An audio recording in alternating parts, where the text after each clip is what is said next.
ndani ya kitabu chenyewe ama kuhighlight as crucial or a pertinent matter. Kwa hiyo karibuni sana. Sasa shughuli yote njema lazima tuikabidhi kwanza kwa Mwenyezi Mungu, na ningependa kuwakaribisha wafuatao. Father Wigira, naomba tafadhali kwa makofi yetu uje mbele utuombee. Na baada yako Sheikh Twalib, nasi tutakuomba naomba ujiunge nami kupitia huku, na nawe tutakuomba uje utuombee dua, na baada ya kumkabidhi shughuli hii Mwenyezi Mungu tutakuwa tayari kuendelea na review yetu kuu ya kwanza. Karibu sana Father Wigira.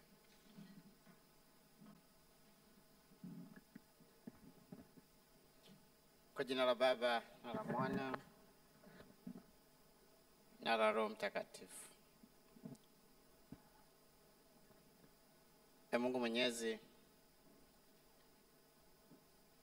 uliumba ulimwengu na ukataka mwanadamu aishi kadiri ya mwongozo wako. Ukawaangazia waandishi waweze kuweka neno lako katika maandiko. Kati ya wale ambao waliandika Biblia takatifu, hawakuwa na uwezo wao na uelewa wao, lakini wewe uliwaangazia kuandika neno lako katika mazingira yao na kuwafanya watu waelewe kwa kadiri ya mazingira yao. Tuombe. Tunakuomba Mungu, wewe mwenyewe ambaye umependa kumjalia mwandishi wa kitabu ambacho kinazinduliwa leo aweze kuandika ujumbe wako kwa ajili ya watu wako. Tunakuomba wajalie wale ambao wameshiriki naye katika mawazo ya kufanya kazi hiyo kukamilika, watambue ni inspiration ama mwangaza kutoka kwako kuweza kuchangia katika ukamilifu wa kitabu hiki. Lakini pia tunaomba Roho wako Mtakatifu awaangazie wale ambao ni walengwa wa maandiko hayo, ili waweze wanapokitumia kuelewa na kufaidika na kazi hiyo, ili hiyo iwe chachu kwa mwandishi huyo na wengine kuweza kuandaa kazi njema kwa ajili ya ustawi wa watu wako, kwa ajili ya uelewa wa ulimwengu na mahusiano na utendaji wetu wa kila siku. Tunakuomba basi kazi hiyo iweze kuzaa matunda katika taasisi mbalimbali za kiutendaji, lakini pia ujalie maelewano kati ya waajiri na waajiriwa. Tunaomba hayo yote kwa Kristo Bwana wetu. Kwa jina la Baba na la Mwana na Roho Mtakatifu.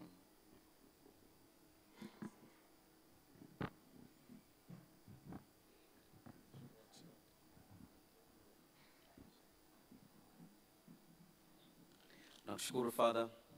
Sheikh Twalib, tafadhali nawe tunakuomba tuweze kusimika zaidi imani zetu na baraka zetu za shughuli hii. Karibu sana kwa makofi yetu mabibi na bwana tafadhali.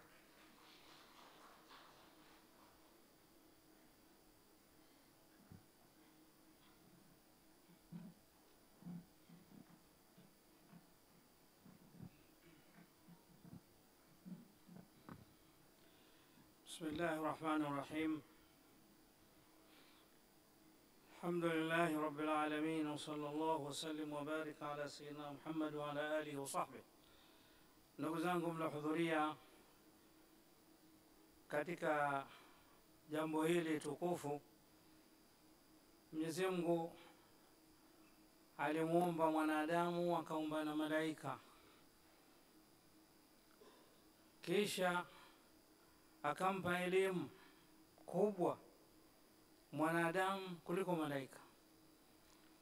akampa jukumu la pili, mtawala wa ulimwengu huu ni mwanadamu, si malaika wala sio majini. Kwa hivyo ana majukumu ya kuweza kuuendesha ulimwengu huu. Mwanadamu hawezi kuuendesha bila elimu na busara, na elimu ni vitabu na vitabu ni utunzi. Kwa hivyo la kwanza tunaelekea kwa Mwenyezi Mungu Subhanahu wa Ta'ala, kwa yule ambaye alotunga kitabu hiki na wenzake na kila alotoa mchango wake wa hali na mali. Mwenyezi Mungu awabariki, awape baraka, awape umri mrefu, afya nzuri, waweze kuhudumia taifa hili, kwa sababu taifa ni elimu, ni maarifa. Taifa ni haki za wanadamu. Tutatipata hayo yote katika kitabu hiki. Hakuna uhuru usiokuwa na mipaka. Kwa hivyo mipaka ya uhuru wa mwanadamu utayapata katika kitabu hiki. Kwa hivyo waliochangia kuandika na kila jambo waliofanya msaada katika kitabu hiki, hao wana thawabu mbele ya Mwenyezi Mungu kuanzia hivi sasa mpaka ila yaumil qiyama, mpaka tasimama kiyama. Na matokeo yake Mungu atawapa pepo yake kwa ridhaa zake. La mwisho namalizia, tunamuomba Mwenyezi Mungu atujalie sisi wote hapa ni viongozi. Sisi wote tulokaa hapa, hata baba katika nyumba yako wewe ni kiongozi. Kwa hivyo tekeleza haki za wanadamu, haki za mke, haki za mume, haki za watoto na wana na kila aina. Atupe moyo huo wa kuweza kutekeleza hayo. Mwisho Mwenyezi Mungu ajalie nchi hii baraka, amani, utulivu, pamoja na rais wetu. Wassalamu alaikum warahmatullahi wabarakatuh.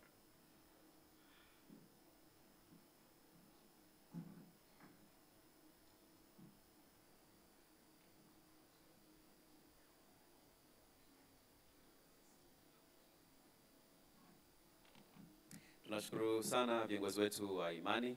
Ningependa kwa sasa hivi pia tuweze kuwatambua wadhamini wetu, principally kama mnavyoona Ensemble Insurance, naomba tuwapigie makofi mengi sana, na Britam Insurance. Hao watapata nafasi ya Ensemble Insurance na Britam Insurance watapata nafasi ya kuzungumza hapo baadaye. Sasa tuanze moja kwa moja, tusicheleweshe mambo. Nilisema kwamba Advocate Kileo alikuwa na mtu ambaye alimsukuma sana, na labda yeye wakati ukifika atazungumzia zaidi.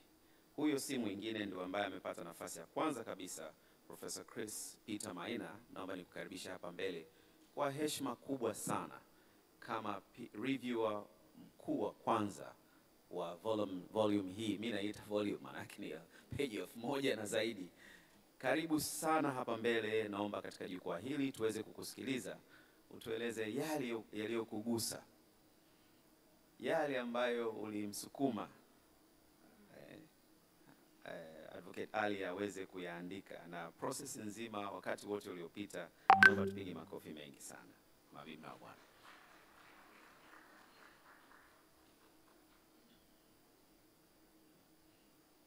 karibu hapa mbele, pata kustahili zaidi.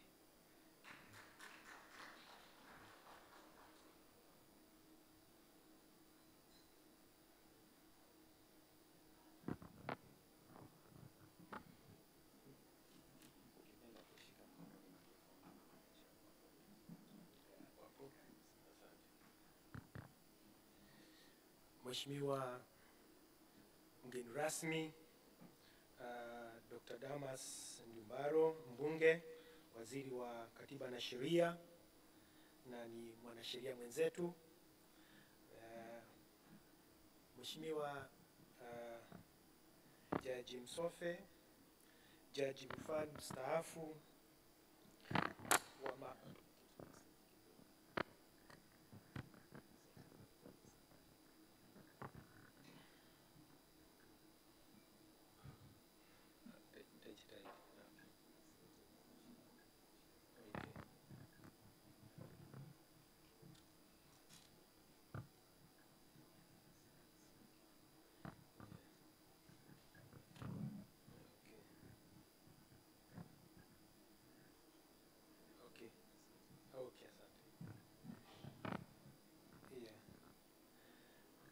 niko namtambua Judge rufaa mstaafu Jaji Msofe ambaye ni mwenyekiti wa tume ya kurekebisha sheria hapa Tanzania, na vile vile ndiye aliandika utangulizi katika kitabu hiki. Vile nimtambue amidi au kwa Kiingereza dean wa shule ya sheria ya Chuo Kikuu cha Dar es Salaam, Dr. Materu ambaye tunaye hapa vile vile, na kwa namna ya pekee nimtambue Bi Mariam Othman, kaimu mtendaji mkuu wa chama cha wanasheria wa Tanganyika, na inshallah hiyo nadhani nafasi ataikamata tu. Nasema tu kaimu kwa sasa, lakini kwa muda. Itifaki ikifuatiliwa. Mabina wa bana, asalamu alaykum. Sikutegemea kuwa msemaji wa kwanza, lakini lazima itabidi niongee. Kwa kweli awali yote napenda kumshukuru sana wakili Kileo. Wakili Kileo maana yeye ndiye ametufanya tukutanike hapa. Watu tulikuwa na shughuli zetu nyingi, lakini yeye ndiye ametufanya tukusanyike hapa kwa sababu ya juhudi zake za kuandika. Na tulikuwa naongea na Dini Materu, nasema kwamba wakili Kileo anatuhamasisha, hasa watu wa vyuo vikuu. Watu wa vyuo vikuu hatuandiki, lakini sasa mawakili ndio wanaoandika. Kwa hiyo kwa kweli naomba tumpigie makofi sana wakili Kileo. Wakili Kileo ni rafiki yangu, lakini ni mwanafunzi msikivu sana. Ukimpa ushauri anatekeleza. Ukimwambia hii tujadiliane wiki 2 zijazo, anakuja wiki 1 tayari ameshakamilisha. Kwa hiyo akiamua kufanya kitu chake anafanya hasa. Kwa hiyo kwa kweli mimi nampongeza sana kwa hizi juhudi, hasa za kutoa hiki kitabu. Na kila kitabu kinapotolewa ni sherehe, kwa hiyo lazima tukisherehekee. Kwa hiyo tuko hapa kusherehekea juhudi za mwenzetu kwa kuweza kutuonyesha njia kwamba kwa kweli tunaweza Watanzania wanasoma na tunayo haki ya kujivunia waandishi kama yeye. Ndio kitu cha kwanza. Kitu cha pili ambacho ningependa kukisema ni kuhusu hiki kitabu. Hiki kitabu kinahusu sheria za kazi, na wote tunaposikiliza wanasiasa kutoka wakati wa uhuru, tunaambiwa kwamba Tanzania ni nchi ya watu gani? Ya wakulima na wafanyakazi. Lakini ukiangalia kwa ndani, haya makundi mawili ambayo tunaambiwa ndio yanayobeba taifa, ni makundi ambayo kwa mara nyingi hayapati fursa kubwa. Nikianzia kwa wakulima, hoja iliyotolewa na makamu wa mwenyekiti wa Chama cha Mapinduzi, Mheshimiwa Kinana, alikuwa anaongelea Kagera. Akasema kwamba mkulima anapoenda kwenye shamba lake na kuanza kulima huwa yuko peke yake. Anatoka hapo, anapanda anachokipanda, anapalilia, anavuna, yuko peke yake. Lakini siku akitaka kuuza mazao yake, wajanja wanapatikana. Sasa hivi hao sasa ndio wanaanza kumwambia auze wapi, na mazao yake aliyoyalima yeye mwenyewe yanakuwa ni magendo. Sasa huyo ndio mkulima tunayemtaja ambaye ndiye anashikilia taifa. Kwa hiyo wakulima nafasi yao sio kubwa kiasi hicho jinsi tunavyowatambua. Tukija kundi la pili ambao ni hawa wafanyakazi ambao ndio hiki kitabu kinawahusu. Wafanyakazi tunaambiwa ndio sehemu ya pili, na wanatakiwa wapate ujira ulio sawa kwa kazi inayolingana. Sitawachosha kwa kunukuu, lakini mkipata fursa naomba mkaangalie ibara ya 23 ya Katiba ya Jamhuri ya Muungano wa Tanzania ya mwaka 1977. Inaongelea kuhusu haki ya kufanya kazi, haki ya kupata ujira unaolingana na kazi yako na kadhalika. Lakini tuulizane hapa, na ndio ubora wa hiki kitabu cha Alikileo.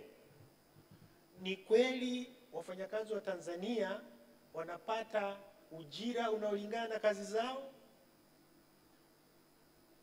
Naona kimya, kwa sababu tunafahamu ukweli ni upi, kwamba katiba katika ibara ya 23 mara nyingi haitekelezwi. Haitekelezwi. Na sisi wenyewe, na kwanza tuseme, na Mheshimiwa Waziri utanisamehe kwenye hili, kwamba hata tunapoweka kima cha chini cha mshahara huwa kinafuatwa kweli cha mfanyakazi? Hakifuatwi. Unaweza kukuta kima cha chini sekta binafsi haiwahusu, sekta ya umma pengine ndio inawahusu, lakini sio kile kiwango cha chini kinachowekwa sio kiwango ambacho kinachotolewa. Wote sisi hapa tulio wengi hapa tunao wafanyakazi nyumbani, dada kazi, kaka kazi na kadhalika, ambao wanaamka alfajiri saa 10 kuhakikisha watoto wako tayari kwenda shule, watu wanakunywa chai na nini na nini. Hawa tunawalipa kima cha chini? Hatuwalipi kima cha chini, si ndio? Mara utasingizia, unajua nalala hapa, nakula hapa, kwani nyumbani kwao walikuwa halali na hala hali. Lakini wote hatuwalipi kima cha chini kilichopitishwa, na wote sisi tunavunja katiba. Na nasema hii wazi kwa sababu haya ni baadhi ya maudhui yaliyo katika hii kitabu. Hii kitabu cha Alikileo kinahusu mapambano ya matabaka mawili. Matabaka mawili. Tabaka la wafanyakazi na tabaka la waajiri. Waajiri wana mtaji na wanahitaji nguvu kazi. Wafanyakazi wanayo nguvu yao na wako tayari kutoa nguvu yao kwa ujira unaostahili. Haya ndiyo mapambano yaliyopo, na ndiyo mapambano na ndiyo kiini cha hiki kitabu kinachoongelea sheria za kazi. Sasa katika haya mapambano, hizi sehemu mbili zinapopambana huwa ni vita kubwa. Mwajiri ana uwezo mkubwa na anaweza akafanya vitu vingi kwa sababu ya uwezo wake. Kwanza, mwajiri anaweza kuajiri kama ni kwenye kiwanda, kwamba nguo ya mita 100 ukiizalisha hiyo nguo ya mita 100 atakulipa tuseme shilingi 1000. Lakini akiona umezidi kulalamika, ataongeza nguvu ya mashine, kwamba ile mita 100 izalishwe kwa muda mfupi zaidi. Lakini mfanyakazi anaendelea kupambana. Sasa hii kitabu kinaangalia kwamba je, sheria za nchi hii ziko vizuri katika haya malumbano kati ya mwajiri na mwajiriwa. na hasa nafasi ya wafanyakazi. Wafanyakazi kwa muda mrefu sauti yao haikuwa inatoka, na kwa muda mrefu sijawahi kuona kitabu cha karibuni kuhusiana na alichokiandika mwandishi wetu Ali Kileo, Sheria za Kazi. Hiki ni kitabu bora sana, ni kitabu kikubwa. Kuna watu wanatutania kwamba Watanzania hatusomi, jambo ambalo mimi siamini. Hii kitabu kina kurasa karibu 900. Na naamini wanasheria wetu mtakisoma na mtaweza kukipitia na kukitoa, kueleza, kuangalia yaliyomo, na kitasaidia sana sana katika migogoro inayohusu haki za wafanyakazi. Kwa hiyo ningewaomba kwamba mkiangalie. Kwa kumalizia, ili nisiwachoshe, nitaka tu nilete ili kwamba msikiangalia tu kitabu kwa juu, mkiangalia kitabu katika muktadha wa kwamba ni kitabu kinachoongelea mapambano kati ya mwajiri na mwajiriwa wanapopambana mahakamani na sehemu nyingine, ni nini kiwaongoze. Na hii kitabu kitasaidia katika hali hiyo ya kuweza kusaidia hawa watu ambao wanachukuliwa kwamba ndio watu muhimu katika jamii yetu. Kabla ya kumaliza, nitoe ombi moja tu ambalo nadhani Ali Kileo na wenzake watalifikiria, ni kwamba hii kitabu kimeandikwa kwa Kiingereza, na nafurahi kwamba nitabidi nizungumze kwa Kiswahili. Nimezungumza kwa Kiswahili na tutaendelea kuzungumza kwa Kiswahili. Tukiandika kwa Kiingereza tunaondoa sehemu kubwa ya jamii, haitaelewa nini kilichoandikwa. Kwa hiyo ombi langu ni vitu viwili. Kwanza, uwezekano wa kutafsiri kitabu kiandikwe kwa Kiswahili, kitu cha kwanza. Pili, viwepo vipeperushi, labda sura ya 5 kwa ufupi nasema nini, na mle ndani weka na vipicha kidogo, anayesoma anavutiwa na anaelewa nini kilichoandikwa. Kwa hiyo maombi yangu ni hayo mawili. Kwanza, kitabu kitafsiriwe kwa lugha ya Kiswahili, na pili, viwepo vipeperushi vinavyoeleza kwa lugha rahisi ni nini kilichomo katika kitabu hiki. Tukiweza kufanya hivyo, tutakuwa tumetendea kazi kubwa aliyoifanya Ali Kileo. Tumeitendea haki kazi hiyo, kwamba sio wasomi wachache tu watakaweza kusoma hiki kitabu, lakini vile vile ni watu wote wa Tanzania wataweza kukisoma, na hiyo itakuwa rahisi hata kwa magazeti. Magazeti yanaweza kuwa yanapitia sehemu ya hiki kitabu. Gazeti kama Mwananchi, gazeti kama Nipashe na mengine yanaweza kuwa yanatoa makala labda ukurasa moja kuhusiana Ali Kileo anasemaje katika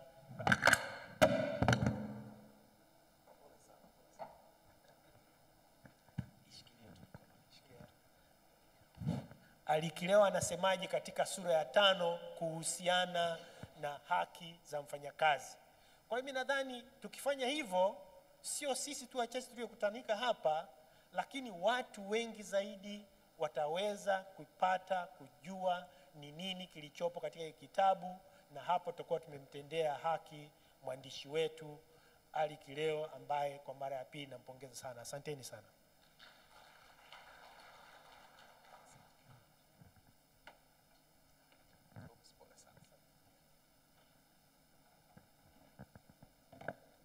Naomba nisikie makofi mengi zaidi kwa reviewer wetu wa kwanza. Unaweza kumuita kabisa ni peer reviewer, kwa sababu in this room heshima yako kwa kweli ni kubwa sana. Asante sana Professor Maina. One of the keywords ambazo mimi nimeondoka nalo, the keyword mapambano. Yaani inanichanganya kwamba fanya kazi kumbe unaendelea kupambana. Anyway, wanaofuata pia bila shaka wataweza kuwa na wao na namna ya namna au maeneo ambayo wameangalia. Mimi nimeondoka na hilo. I'm sure that might have impacted you pia. Naomba mheshimiwa mgeni rasmi haraka haraka niweze kuwatambua Bell Tower Restaurant wako Masaki. Sijui kama kumwakilishi humu ndani from Bell Tower Restaurant. Wapo Masaki pia wamekuwa na mchango wao katika uzinduzi huu. CMG Investments Limited, not on the billboard. Sijui kama mpo mkinyosha tu mkono na tuwapongeze, tuwashukuru wadhamini wetu. Asante kwa kuwa nasi, and sometimes wanadhamini just as a good gesture. Allegria Estates Limited. Anybody here from Allegria? Basi tunawashukuru sana. Mimi narejea kwenye ratiba yetu.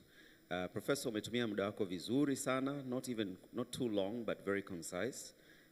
Dr. Dominicus Makukula, nafasi hii sasa ni yako, nawe tukukaribisha hapa mbele uweze kufanya review yako. Naamini kama mimi nilivyotangulia kutafuta keywords kwenye review, basi ukumbi mzima utafanya hivyo, na baadaye tutapata nafasi ya kusambaza microphone very quickly ili tuweze kupata just a few comments kutoka the audience. The second book review, ladies and gentlemen, naomba tupige makofi mengi sana kwake Dr. Makukula. Karibu sana.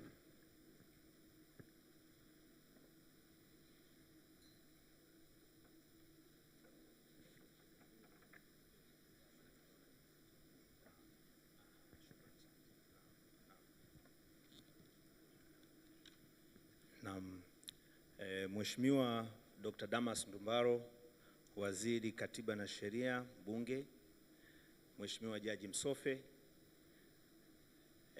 Mheshimiwa mwakilishi wa mwanasheria mkuu wa serikali, amidi wa shule kuu ya sheria ya Chuo Kikuu cha Dar es Salaam, mabibi na mabwana, pamoja na mtu muhimu sana katika tukio hili leo, wakili Bwana Ali Kileo, habari za jioni.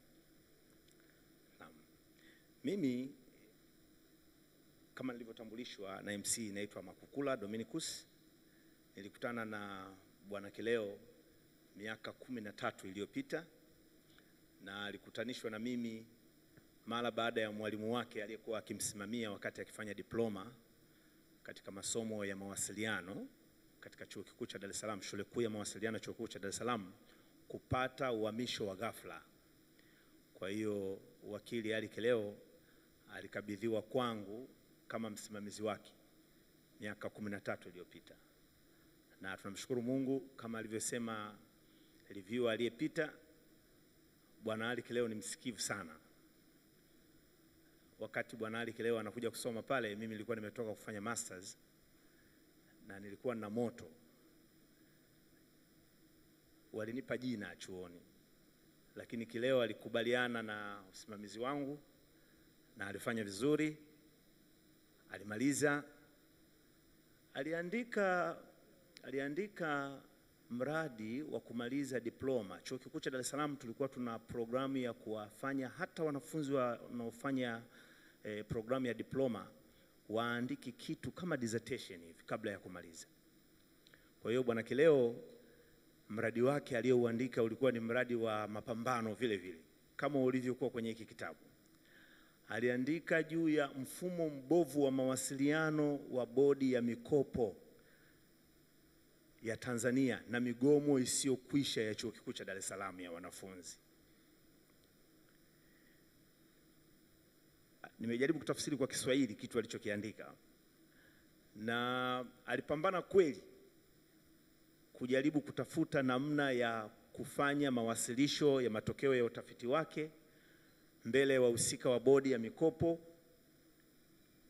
Ilishindikana. Tulijikuta habari maelezo tupo mimi na Bwana Kileo ambaye alinialika kama mwalimu niliyesimamia, na baadaye tukaalikwa Channel 10. Hapo pia tulikutana na changamoto. Waheshimiwa wale wa bodi ya mikopo walituweka nje, mkutano ukaendelea baina yao wao, mimi na Bwana Kileo tukabaki pembeni. Mapambano yake katika kupigania haki za watu yameanza muda mrefu bila shaka, na mnaweza mkashuhudia kwa mkasa mfupi niliouelezea. Mimi katika kitabu hiki kikubwa ambacho Bwana Kileo amekiandika, nimepata mambo makubwa mawili.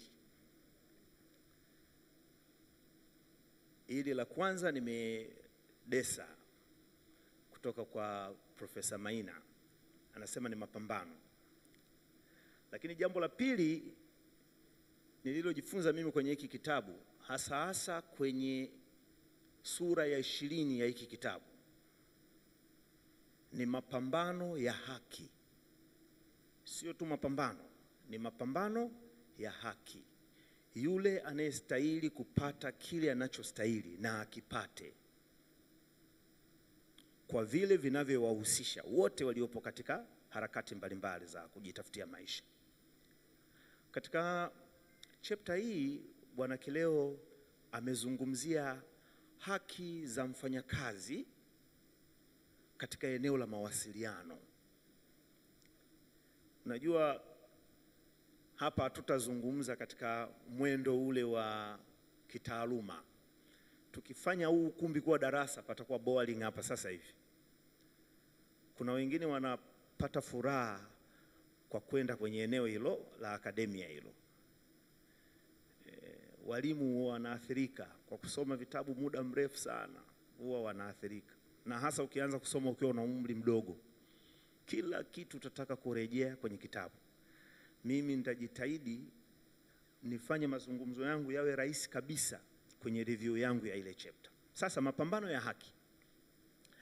Mfanyakazi anapofukuzwa kazi kwa sababu yoyote ile iliyompelekea kufikia hatua ya kufukuzwa kazi, mara nyingi moja kwa moja kunaibuka migogoro kadha wa kadhaa kwenye eneo la kazi.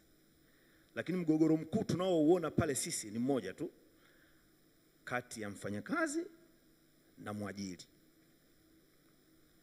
Kuna migogoro mingine midogo mingi sana inayoendelea pale. Kuna mgogoro unaoenda kuibuka kati ya mfanyakazi na familia yake, mfanyakazi na nafsi yake. Unaanzaga wakati fulani mgogoro huu, ningejua nisingesema, au kama ningefahamu vizuri ninatamani siku ya leo nisingefikia hapa. Huo ni mgogoro kati ya mfanyakazi na nafsi yake. Halafu kuna mgogoro kati ya jamii na mfanyakazi. Sasa mgogoro kati ya jamii na mfanyakazi unakuwaga una watu wawili wagumu sana kuwaelewa. Mimi sio mwanasheria, ila mheshimiwa mgeni rasmi alipoondoka Chuo Kikuu cha Dar es Salaam kufundisha masomo ya sheria za vyombo vya habari, mimi nilipelekwa kupigwa msasa kidogo kufundisha sheria za vyombo vya habari. Wale waheshimiwa wanaoibuka katika mgogoro kati ya jamii na mfanyakazi huwa wanakuwa na majina mawili. Mmoja anaitwa chombo cha habari, mwingine anaitwa jamhuri. Jamhuri huwa mara nyingi haingii kwenye huo mgogoro moja kwa moja, na wakati fulani anacheza nafasi ya kuwa kama muamuzi hivi. Sasa Bwana Kileo kwenye kitabu hiki amejitahidi sana kuelezea nafasi za hawa wawili wanaoibuka katika migogoro ambayo inajitokeza wakati wa mtifuano wa mwajiri na mwajiriwa. Sheria za vyombo vya habari. Kuna mwajiri mwingine huwa hapendi mambo ya kupoteza muda. Mkisha korofishana, anataka uondoke, uache ofisi yake, utoke pale, wewe uende zako huko, aweke mtu mwingine afanye kazi pale. Katika kuhakikisha anafanikisha hilo, wakati fulani huwa anavunja sheria. Anavunja sheria za jamhuri na huwa anavunja sheria za mwajiri. Huwa mara nyingi waajiri wanatumia vyombo vya habari kupitisha ajenda zao. Umesimamishwa kazi, umefukuzwa, umetuhumiwa, utashangaa picha yako imetoka kwenye gazeti. Ipo pale, mtu huyu kuanzia leo si mfanyakazi tena wa kampuni hii, au amesimamishwa kazi. Nitumie zaidi ya hii ambayo inasema kuanzia leo mtu huyu ashughuliki tena na kampuni yetu makubaliano yoyote ambayo huyu mtu ataingia na watu kwa niaba ya kampuni yetu, sisi hatutayatambua. Wakati mwingine matangazo hayo huwa yanafanyika kabla mtu hajafukuzwa kazi moja kwa moja. Unakuta bado kuna taratibu zinaendelea za kumfukuza huyu mtu kazi. Lakini urasimu unataka vitu fulani vikamilike kabla mjamtoa huyu mtu moja kwa moja kwenye kazi. Waajiri huwa wanakwenda kwenye vyombo vya habari kutoa hizi taarifa. Wakati mwingine wanatoa hizi taarifa kwa nia nzuri, lakini wakati mwingine huwa wanatoa hizi taarifa katika nia ambazo huwa hatuzielewi. Huu mgogoro unakuwa mkali sana kati ya mwajiri, mwajiriwa, mwajiri na nafsi yake, mwajiri na familia yake, mwajiri na jamhuri, mwajiriwa na jamhuri. Mwajiriwa anaona jamhuri haimsaidii. Mwajiri anamkosanisha mwajiriwa na jamii. Chombo cha habari kinatumika vibaya kumchafua kabisa mwajiriwa. Sasa kileo katika sura hii anazungumzia haki za mwajiriwa katika sheria za vyombo vya habari na jinsi ambavyo vyombo vya habari vinatakiwa kufanya kazi katika mazingira hayo. Kuna wakati fulani mwajiriwa anaona vyombo vya habari ni watu wanaomharibia kwa kufuatilia sana habari zake. Kuna mtu anaweza akafukuzwa kazi kutoka kwenye nafasi kubwa sana. Mtu huyu atasakamwa na vyombo vya habari asubuhi, mchana, jioni, usiku. Hata akijaribu kutembea katika mazingira ambayo kwa kweli hayahusiani na kazi yake, waandishi wa habari wanaweza wakavamia meza yake na kwenda kumuuliza, bwana mkubwa, unajisikiaje kwa haya yaliyotokea sasa hivi? Una kazi, upo huku na mambo yako yanaendeleaje? Jamii inataka kujua. Bwana Kileo katika ukurasa huu, katika sura hii, anazungumza huyu mtu ana haki gani kulingana na sheria hizi mbili ambazo pia kwa namna fulani aliziangalia kama sio sheria nzuri, na akajaribu kuoffer interpretation yake ya hizi sheria kwa kuzingatia mazingira yaliyopelekea matumizi ya hizo sheria. Kwa namna fulani mimi nimefurahishwa sana na jinsi alivyoangalia adhabu zinazotolewa kwa vyombo vya habari. Zilikuwa zinaonyesha kama vile zinakwenda kuwazimisha vyombo vya habari zisiwasumbue waajiriwa. Lakini hapo hapo akaziangalia kwa kina zaidi zile sheria, hasa sheria hii ya huduma za vyombo vya habari. Alienda kuiangalia kwenye vipengele vyake vya adhabu. Kuna vifungo vya muda mrefu pale. Kuna faini za pesa nyingi. Kwa namna fulani ukiziangalia unasema, kwa wewe ambaye umefukuzwa kazi na ungependa mambo yako yawe siri, unaweza kusema naam, hapa ndo penyewe kabisa, hakuna mtu atakayenifuata. Lakini kumbe hawa ambao wanapigwa faini na wamewekewa haya mazingira magumu kabisa, wakati fulani wanafanya kazi kubwa na ya maana sana. Ni kuteleza tu hapa na pale, wakati fulani mtu anajaribu kuwa sensational kwenye kuandika habari yake, ndio anachafua. Sasa kwa jinsi nilivyosoma kitabu cha Bwana Kileo, hiyo yote yamezungumzwa kwenye maeneo mbalimbali. Eneo hili alilozungumzia sheria ya huduma za vyombo vya habari, mimi kama mdau kwenye eneo hilo nimevutiwa sana na tafsiri anazojaribu kuja nazo kwenye yale ambayo yeye anaona yangefanywa marekebisho, yangeboreshwa au yangekuwa yanatazamwa kwa ukaribu panapofanyika maamuzi kwa kuzizingatia sheria hizo. Binafsi pia nimefurahishwa sana na jinsi ambavyo ametumia mifano iliyohusisha kesi za mwajiri na mwajiriwa na vyombo vya habari vikaingia katikati. Amejaribu pia kwenda kuangalia watu wanaitwa MCT, Baraza la Habari Tanzania.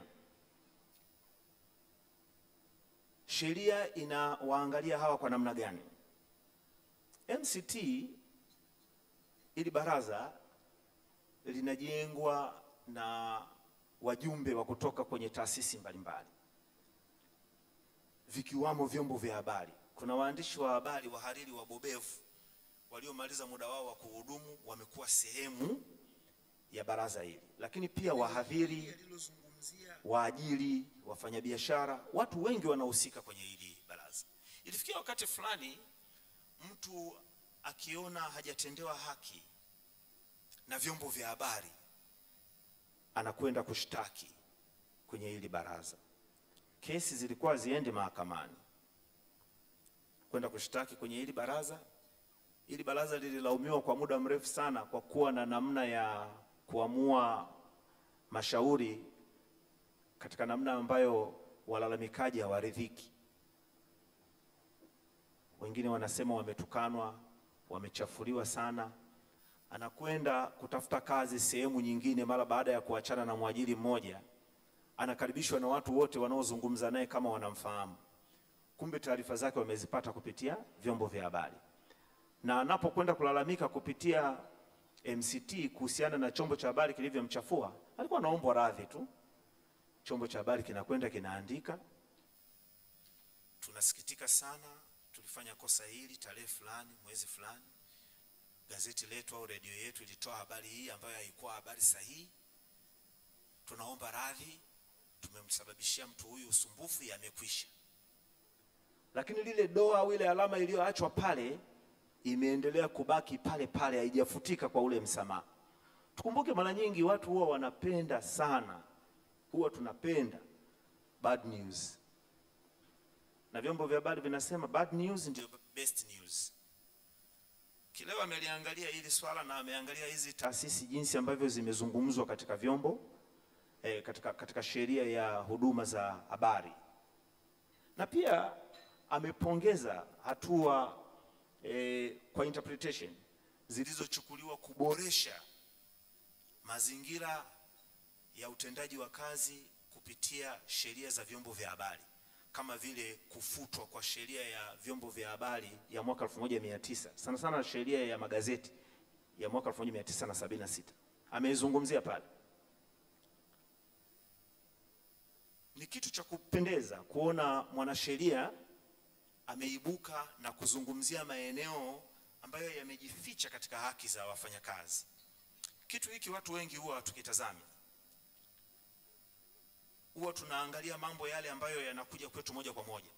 Lakini kuna vitu vya msingi sana vimejificha katika mazingira ya ufanyaji kazi na mazingira ya mfanyakazi na maisha yake kwa ujumla. Bwana Kileo, kwa kuziangalia sheria mimi nimepata wakati fulani ugumu kuelewa baadhi ya vitu walivyoviandika kisheria kwenye kuzungumzia tafsiri ya yale ambayo yeye anaona hayakuwa mazuri sana kwa wafanyakazi kwenye hizi sheria. Asasa hii sheria ya huduma za vyombo vya habari. Amezungumza mambo mengi. Mimi nawasihi kama mnapata nafasi nzuri kabisa ya kununua kitabu hiki au kukipata hiki kitabu na kukisoma, hebu tuangalie pale pia. Mtu anaposema amekashifiwa, Kileo amezungumza vizuri sana kwenye eneo hilo. Kashfa maana yake nini? Wewe unayesema umechafuliwa, umekashifiwa, kuchafuliwa na kukashifiwa huko kuna kuumiza kiasi gani? Kuna kuletea hasara gani? Amejaribu kuyaweka hayo vizuri sana. Kitabu ni kikubwa. Ya leo ama usiku huu wa leo bila shaka tumeona eneo ambalo ulikuwa umejikita, ni sehemu ya passion yako wewe mwenyewe pia vile vile.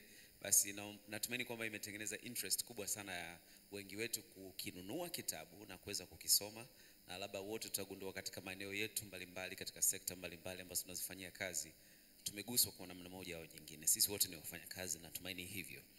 Twende sasa kwenye panel discussion. Na hapa naomba nimkaribishe kaka mwenzangu.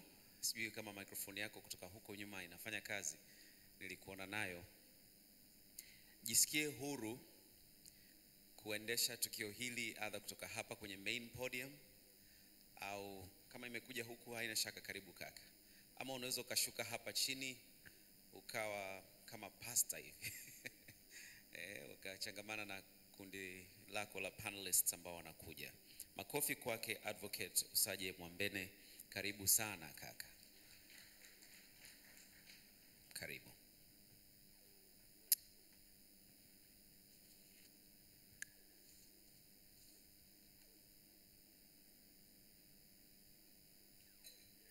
Jamani, habari za jioni.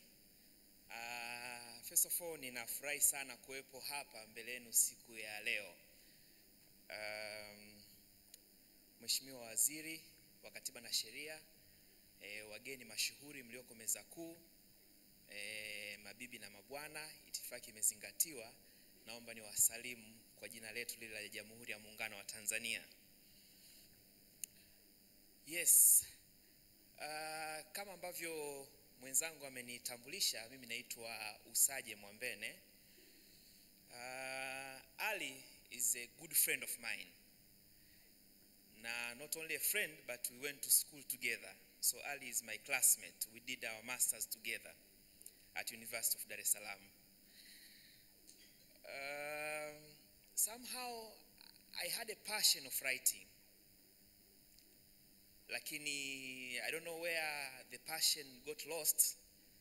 Nikajikuta hata publication ambazo nimeishia kuzifanya ni zile ambazo ilikuwa ni mandatory kuzifanya ili uweze kugraduate. Sasa today a good friend of mine is launching a book. Kuna kawivu fulani hivi kale kama maendeleo, si ndio na mimi nimekapata. Kwa hiyo hongera sana my friend for this achievement.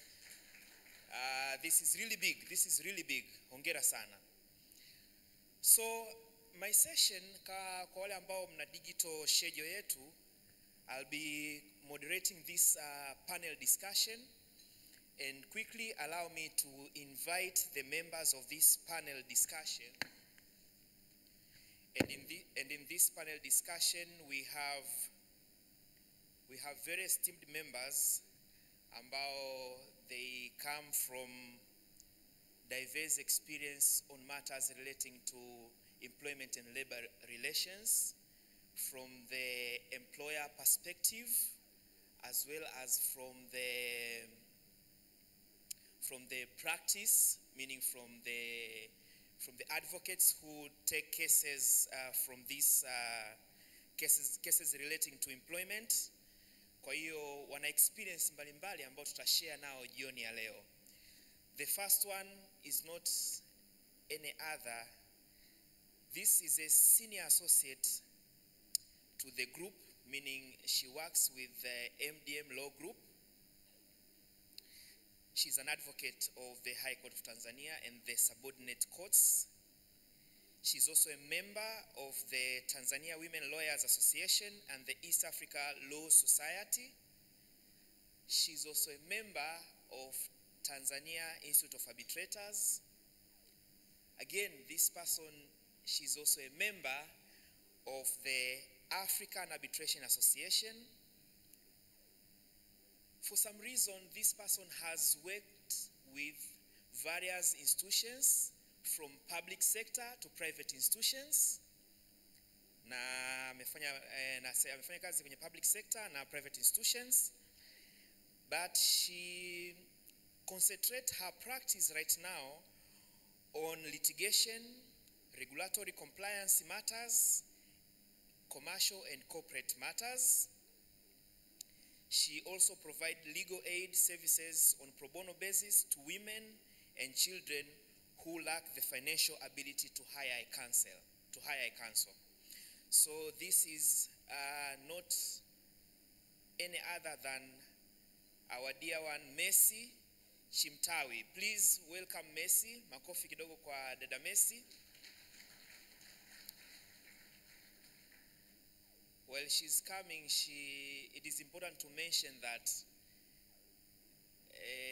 I think we had a conference on issue of diversity and diversification of profession from TLS. So she's not only a lawyer, but she is also a HRer by profession, because she did her postgraduate diploma on human resource from Malmö University in Sweden.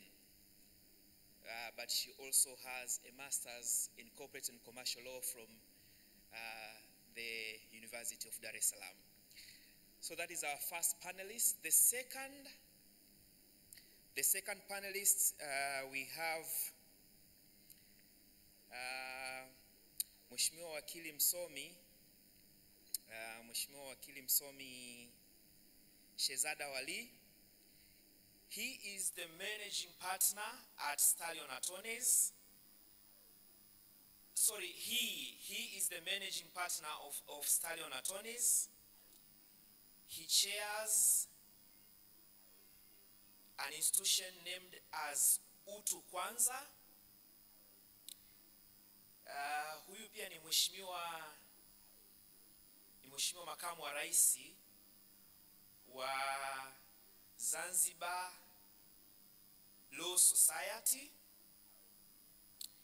He is sitting as a chairman of the Junior Advocates Professional and Development Committee, and he is also the vice chairman of the Trade and Regional Integration Committee at the East African Law Society. Naomba tupate makofi mengi ya kutosha kwa mheshimiwa wakili Shezada.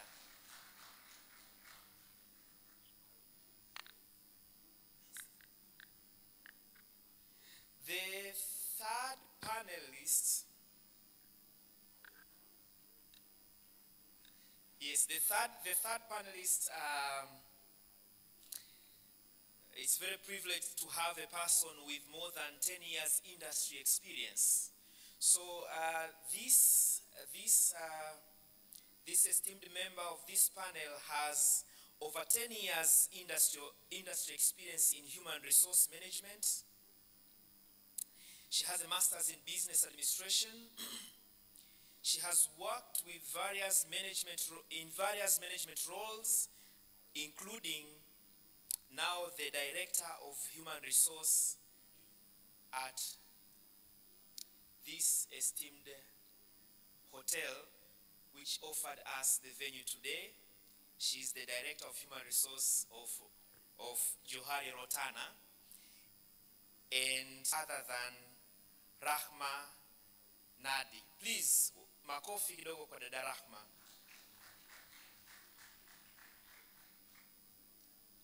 So these panelists will share with us their experience on matters related to employment and labor relation. But before we go to them, quickly nitaomba kwa heshima sana nimkaribishe mheshimiwa retired judge January Msofe atupatie a brief presentation ya kuchokoza mada on issues relating to court technicalities when it comes to issues of employment and labor relation. Kwa hiyo kwa heshima ya kipekee naomba mheshimiwa jaji nikusimamishe uweze kufika hapa mbele, then you'll do your brief presentation, alafu then I'll proceed with the members of this panel in our discussion. Tafadhali naomba makofi mengi sana kwa mheshimiwa jaji. Amesafiri all the way from Dodoma ili aweze kuwa pamoja na sisi jioni ya leo. Karibu sana. Asante MC.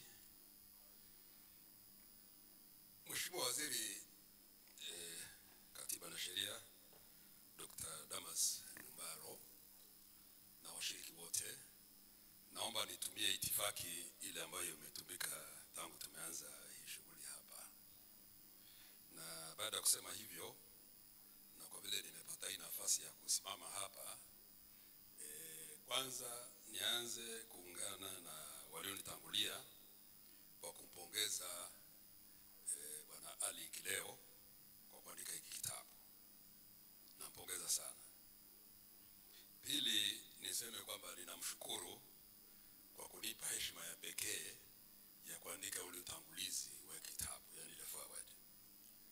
Na hapa naomba nikiri kitu kimoja, kwamba kwa kweli wakati Bwana Kileo ananitafuta nilikuwa simjui kabisa. Na bado nakumbuka, bado tulikuwa hapa Dar es Salaam, hatujahamia Dodoma. Akaja ofisini, basi ndio akasema naomba uniandikie forward ya kitabu. Ilichukua muda kuelewa kwa nini amenichagua mimi, na mpaka leo sijajua kwa nini. Sana nahisi labda kwa vile nilisoma na baba yake babake alinitangulia darasa moja shuleni sekondari. Basi nahisi hivyo. Lakini zaidi ya hivyo sina jibu analo yeye. Sasa katika mazungumzo yetu ya leo, kadri Bwana Kileo alivyoniomba, ameniomba nizungumzie gereza determine the spirit of justice. Vifungu vya ufundi ambavyo ni muhimu sana kwenye utawala wa sheria, lakini kama ambavyo Bwana Kileo anaeleza kwenye hii kitabu ni kwamba basi vitumike, lakini isiwe katika ni spirit, isiwe katika dhana ya kuharibu hata maana yenyewe ya utekelezaji wa sheria. Hii amezungumzia sana katika ukurasa wa 677 na mpaka 678. Nimetayarisha notes fulani hapa ambazo nitamkabidhi Bwana Kileo ili pengine kama kwenye labda second edition ya kitabu hiki anaweza incorporate. Lakini kwa haraka nitazungumza tu haya ambayo yako hapa ambayo nimeandika. Sasa uzingatiaji wa vifungu vya sheria kama nilivyotangulia kusema tangu awali ni muhimu. Ni muhimu sana. Na hili Bwana Kileo analizungumza vizuri sana. Lakini anasisitiza, na hapa nakubali na yeye, kwamba huu uzingatiaji usiwe katika maana hata ya Kiingereza wanasema to the extent of impeding justice. Tuzingatie vifungu vya sheria sawa, lakini isilete maana hata ya kuharibu haki yenyewe. Na nimetaja kesi mbalimbali, nimetaja kama kesi mbili za Nigeria kuhusu swala hilo, na hata kwetu tunazo nyingi sana kuhusu swala hili vile vile, na sio kesi tu, hata 107A na 107B inazungumzia hayo. Kanuni zinazoongoza mahakama ya rufaa, Tanzania Court of Appeals, zinazungumza mambo mengi, lakini pia zinazungumzia swala hili. Alafu kuna sheria nyingine mbalimbali. Kwa wale wana sheria mnajua, kuna Magistrate Courts Act, kuna Section 45 of the Land Disputes Courts Act. Alafu pia nimetaja baadhi ya cases ambazo zimeamuliwa na mahakama yetu ya rufaa, zikiwemo Zuberi Musa Shinyanga Town Council na nyingine, na humu nitaje moja ya wakili moja ambaye alikuwa amemshtaki jaji wa rufaa kule Arusha. Mtakuwa mnafahamu kesi ya jaji Nchaja High Court Arusha versus NINU. Hata majaji wanashtakiwa. Ndio tofauti hiyo. Jaji umeshtakiwa, lakini basi anayewakilisha pale sasa anakuwa ni Attorney General. Ndivyo ilivyotokea hapa kwenye hii kesi. Na nyingine nyingi. Lakini kwenye kesi zote hizi na kwenye vifungu vya sheria, kitu kinachosisitizwa ni kwamba, na hapa tazungumza kwa Kiingereza, courts should dispense justice without undue regard to technicalities. Ndio inazungumzwa hapa. Na kwa maana hiyo, hata kwenye kesi za masuala ya kazi, labor disputes, mahakama zetu zinapashwa kuongozwa na misingi hiyo. A, iliyo kwenye katiba, na pili kwenye sheria mbalimbali ambazo zina emphasize hii concept. Courts should dispense justice without undue regard to technicalities. Catch words upon undue regard. Nashukuru kama nilivyotangulia kusema hivyo, Bwana Kileo ameeleza vizuri swala hili. Sasa hapo katika swala hili Bwana Kileo pia aliniomba nizungumzie juu ya kitu kinaitwa overriding objective, ambao katika sehemu nyingine wanapenda kuita the oxygen principle. Maana yake nini? Maana yake ni kwamba nakosea wale mnaenda mahakamani, si technicalities bado zipo. Sasa tuna katiba, tuna sheria mbalimbali, tuna maamuzi mbalimbali, lakini technicalities bado zipo. Hiyo hotuba yako nzuri. Can I know HR? We don't have any. Okay. HRs in the room, please feel free. Naomba nione mikono HRs. Okay. So we have few here. Do you mind mind if you introduce yourself and the company you're working with, please? Good evening, everyone. My name is Judith Charles. I'm HR manager for Wed Oil Company Limited.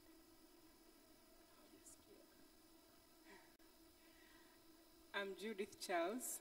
I work as an HR manager at Wed Oil Company Limited. Wed Oil Company Limited, HR manager. Nina swali moja kwako, tafadhali. How many employees do you manage? Around 394. 394. Yeah. Do they all have employment contracts? Yes, they do. Okay. Hongera sana. Wakili Wali, can you please help me to understand? Do we have an oral employment contract? An oral employment contract. Can an employment contract be oral? I don't know. Ask Ali here, who's written the book. Why are you asking me? It's covered in his book. You should read that. Okay. Well, congratulations, Ali. Thank you for having me here. So basically, there is no explicit law in our labor laws that says that it has to be written. Okay.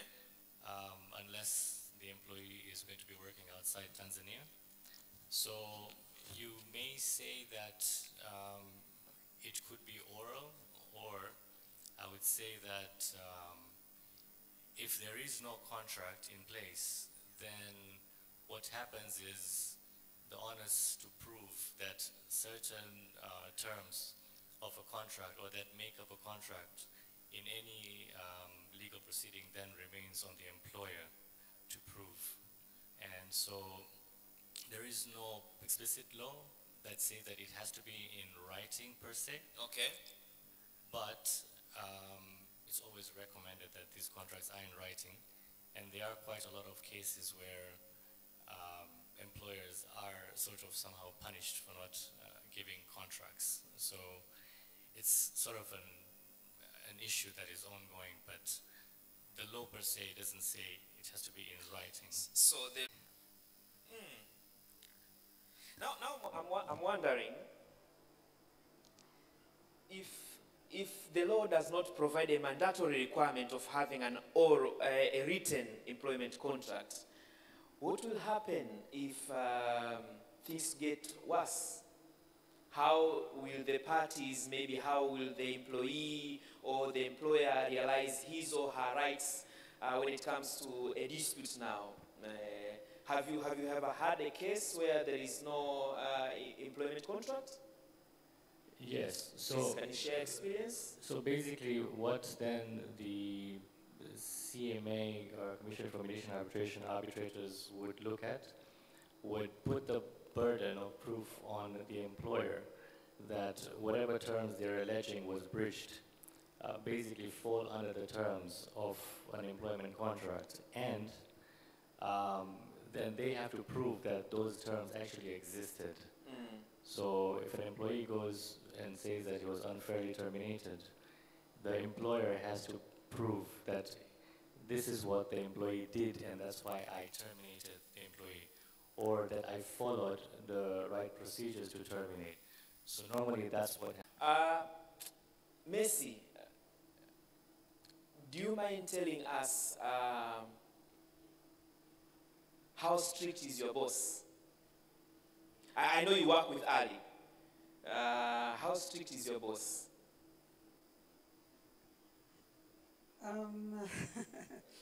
You're interesting kidogo. Maybe niweke hivi. As I take some that determined part brings a lot of push in employee. Can we have the industry experience now, madam? Employee. Can we have the industry experience now, madam? Throughout your journey as a HR, maybe I should start by asking you, why is it important to evaluate your employees? Okay, thank you so much. Yes. So performance evaluation is basically a tool or productive tool that's actually used. A productive tool? Okay. It's more of a productive tool that's used to measure deliverance of an employee results and against the expectation of what an employer has. So that's why we have the evaluation. Okay. But again, this tool is not just for the employer to evaluate the employee. It can be the other way around, whereby the employee now evaluates whether I want to work. Let's say if Shehzad is my employer, Yeah. and I work with Shehzad. Maybe his expectation is for me to make $10 million. I can't. So that is again, or maybe his work ethics I can't work with. So that sort of evaluation also falls into place. And it's very important to have it even during your probationary period. The expectation has to be really aligned for the employee to know, what's expected of them. Jamani, sasa najaribu kuwaza. You have mentioned something very important. I didn't even know. Kama mimi ndio employee, so I can even evaluate my employer, right? I can even evaluate my employer. Now, I just want to understand, during this process, the evaluation process, you as an employer, while evaluating this employee, does he or she knows that she or he's being evaluated? And vice versa? Is it important to inform that we are now evaluating you, or you do it secretly? How do you do it? Now, naomba pia HR mmoja anisaidie the experience. Niliona mkono wa HR hapa. Yes, just hold on, sorry. How do you do it, please? Basically, the performance evaluation should be a very open system. Very open system. And the evaluation must be very candid in terms of the employee should know the standards that he or she is required to meet. And the employer should also make all the necessary efforts to ensure that the employee meets the standards. So not only knowing the standards, but also providing the resources for the employee to be able to meet those standards. Okay? And actually, performance evaluation makes sense if it is done in good faith. Okay? It's not witch hunting. It has to be done in good faith. That the purpose of this evaluation is to enable the employee to improve on whatever he or she is doing for the mutual benefit of the employee and the employer.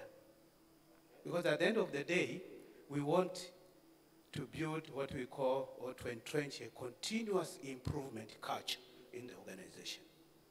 Yes. Thank you so much. I'm taking 3 points from what, your good name, please? Okay, I'm Kabeho, a seasoned HR practitioner, a retired person, retired but not tired. So I'm an HR consultant. Yes, yeah. A senior citizen, nakula pension too. So I've gathered 3 key points with regard to employee performance evaluation. Number 1, it should be an open practice, an open process, meaning that both the employer and the employee should understand that the process is going on. Number 2, aim is to meet the standards that both parties intend to meet. But the most important one is it should be done in good faith. Sio pale sasa unataka kumfukuza mtu kazi ndio unaanza kumfanyia evaluation ili uweze kupata sababu. Yes, kuna kuaga na ile kwamba sasa huyu mtu humtaki tena kwenye taasisi na unaanza kumfanyia evaluation upate sababu za kumuondoa. But our colleague a senior citizen and a HR consultant ametuambia this process should be done in good faith. Now I want nakimbizana muda, but I want us to look on one aspect, which again is a bit important. Hebu nipate HR mwingine. Hivi mfanyakazi akikuibia, how do you handle the situation? Any HR, anyone, any manager, anyone from the management, mfanyakazi ameiba. Are you? Yes. How do you handle that situation? Naitwa Emmanuel Miage. Ikitokea mfanyakazi ameiba, inategemeana sasa na mazingira, kwa sababu inaweza kama hakuna ushahidi wa moja kwa moja, uta initiate investigation. Either mfanyakazi yuko eneo la kazi au utamsuspend kwa ajili ya kupesha investigation. Lakini kikubwa ni kwamba ikitokea mfanyakazi ameiba na unataka kumchukulia hatua za kinizamu, ni lazima umpe nafasi ya kusikilizwa. The fact kama ameiba, hata kama amekuwa caught, amekamatwa red handed, hauwezi kumchukulia hatua, ni lazima ufuate taratibu zote za kudili naye. Ndio. Your good name again? Emmanuel Miage. Yes. Natoka an advocate from the Association for the Employers, ATE. Yes, ATE. Thank you so much, Emmanuel from ATE. The key take away from what he said ni kwanza lazima umpatie nafasi ya kufanyaje, ya kumsikiliza. Sasa I don't know, I just want to get an experience from NHR. You know, this aspect of theft, it has a mixed feeling, right? Kwamba kwanza mtu anakuwa na hasira kwamba ameniibia, maybe wali unaweza kutusaidia practice ya kesi ambazo unakutana nazo ambazo in one way or another employers wanashindwa kwa kutofuata taratibu in this circumstance. Can you share experience, please? Yeah. So usually theft is something very emotional. Yeah. Huwa employers wanakimbilia kuterminate. Yeah. Kwa sababu wanasema ameniibia. Then kesi nyingi ambazo zinaenda mahakamani, ukimwambia employer kwamba amekosea, anakuambia lakini ameniibia. Kwa hiyo nenda ukantetee mahakamani kwamba ameniibia. So it's an emotional thing, but if you have a good HR basically, na ni jukumu la HR kuweza kumsaidia mwajiri, if not then kama ana retained lawyers to advise them just exactly the way Emmanuel mentioned, kwamba you cannot rush, because the consequences of rushing to terminate and then doing the disciplinary hearing, etc., means as long as that case is going on, that person is in central police station or is taken to court, or even if he's taken to remand prison, his salary continues to count. That is very, very important. Even if amekwenda wapi, salary yake inafanyaje?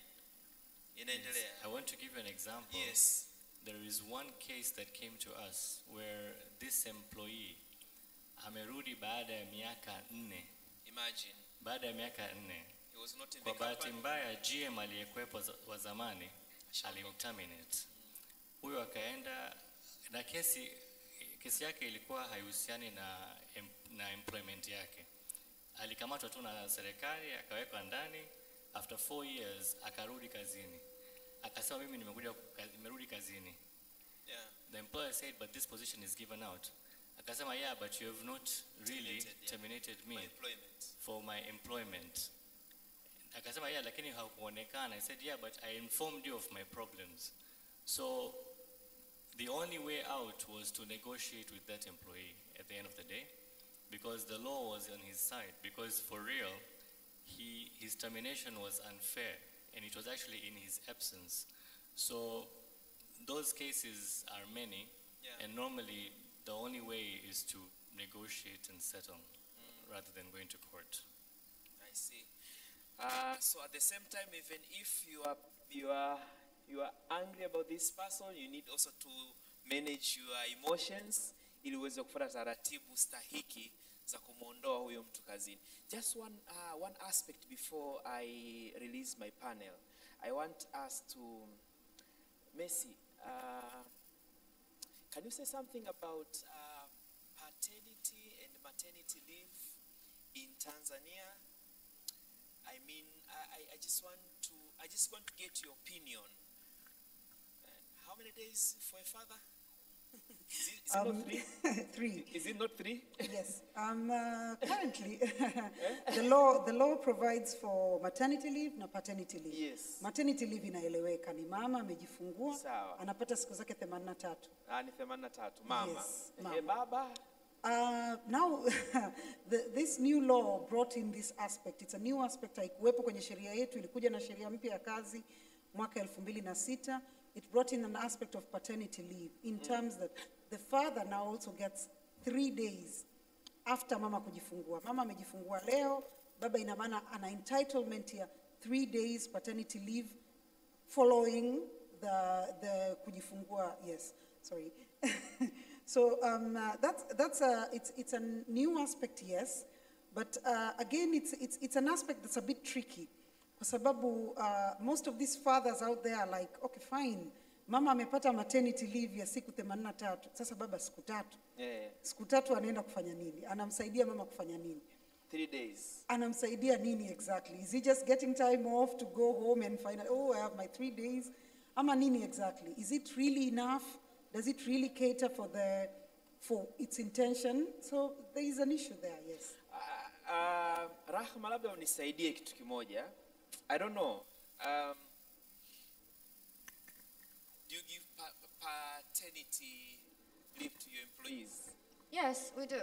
And you know, the labor just gives you a limit, a minimum. A minimum. But the company employers are allowed to extend it however they feel an employer deserves. So limit me 3 days. Or you can go, I'll give my employees 7 days. Okay. That's also fine. Yeah. But that also goes for maternity leave. So you have the gap of saying, I will give them 100 days. Yeah. That's on but then you can't go lower than what's the limit is.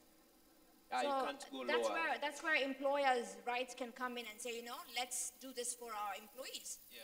So that's a practice depending on the various organizations. Yes, you want to chip in, please, Wali? I just want to chip in to say that she said it's tricky, and she said kwamba employer anaweza katoa siku nyingi, but I recall tulifanya law conference yetu this year. Yes, last year. Yes, Last year. this year. Last year. This year, we're in 2023. This 2023. Mwenyekiti wa Taula, yes. Alikuwa one of the speakers na akasema kwamba in fact hiyo maternity ipunguzwe kwa sababu hiyo inawapa fursa wanaume kuweza kuchukua kazi za wanawake.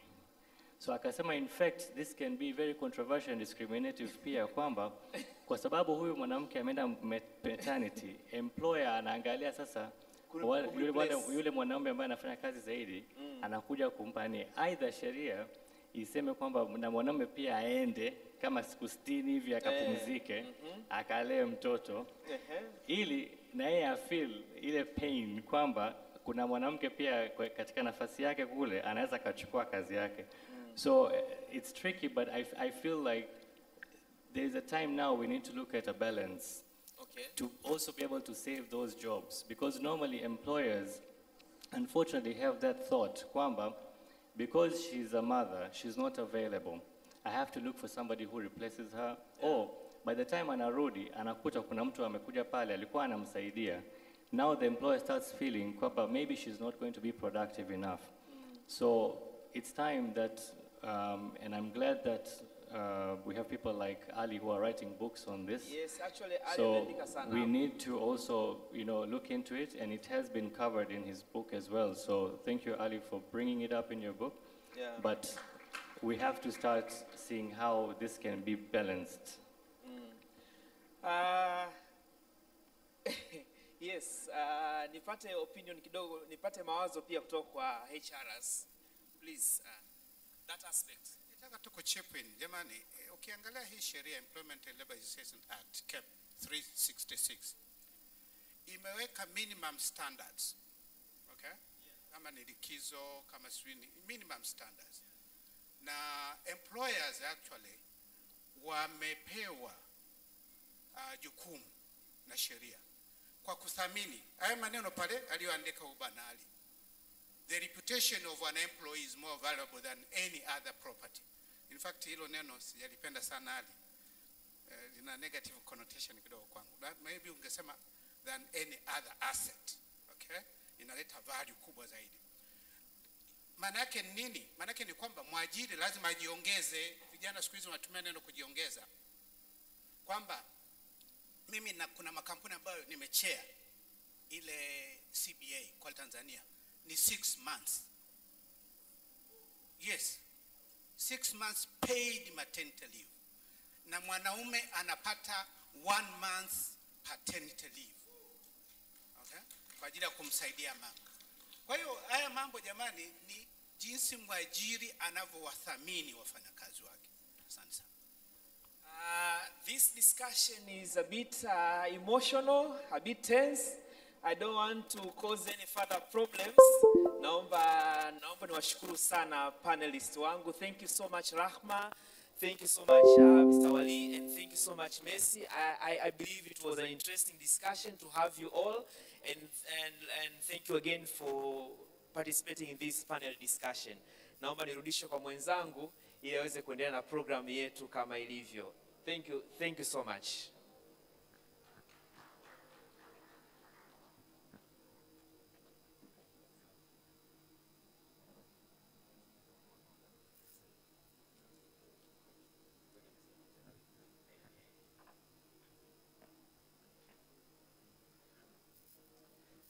Okay. The room was buzzing na hiyo topic. Nadhani hakuna consensus huko chini, sio? Sasa I have an indication kwamba mheshimiwa ulikuwa unataka kuruka kidogo na ndege ya usiku kabisa. Kwa hiyo tuheshimu ombi lako la kwamba tukushirikishe katika lile ambalo linakuhusu, lakini itabidi tumuombe mhusika mkuu aweze kwanza kuja hapa mbele, yeye ndio akukaribishe. Kwa hiyo mabibi na mabwana, kwa mabadiliko mafupi ya ratiba, naomba sasa tumkaribishe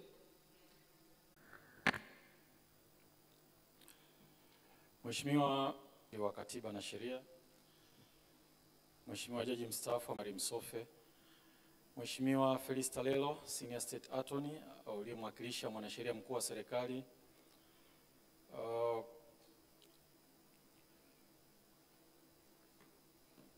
na viongozi wengine wote, itifaki inazingatiwa.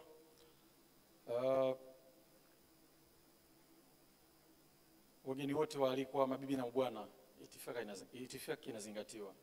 Ndugu mgeni rasmi, awali ya yote napenda kumshukuru Mwenyezi Mungu kwa kunijalia kufika hapa nikiwa na afya njema kwa ajili ya uwasilishaji wa kitabu hiki kinachofahamika kwa jina la Comprehensive Issues of Employment and Labor Laws, Practice for Modern Business in Tanzania. Nilichokiandika kwa zaidi ya miaka 5. Ni siku ya furaha kwa kuweza kutimiza ndoto yangu ya muda mrefu.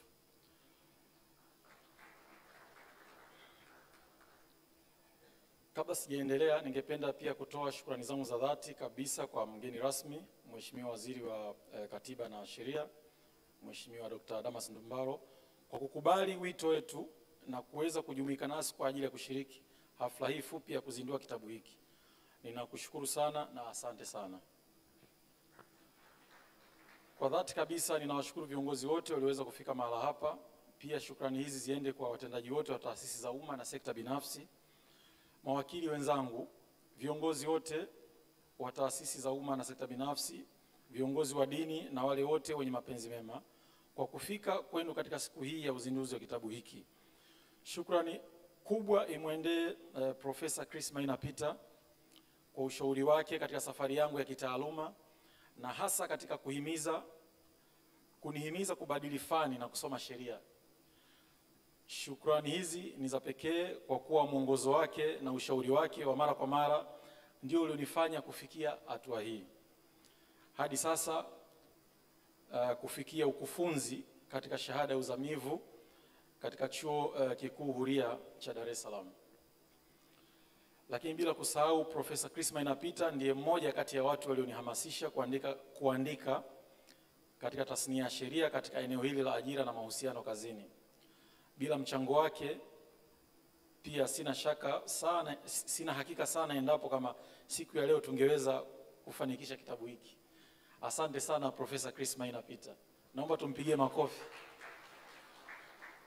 Kuna zawadi niliandaa kidogo kwa hii ya Profesa Chris Mainapita. Naomba nipatiwe ili niweze kumkabidhi. Kwa heshima ya meza kuu nitakuomba Profesa Chris Mainapita usimame ili nikukabidhi zawadi hii. Kama heshima au nikufuate hapo ulipo. Nikuletee hii zawadi kutokana na mchango wako mkubwa ambao ulinifikisha hapa mahali nilipofikia.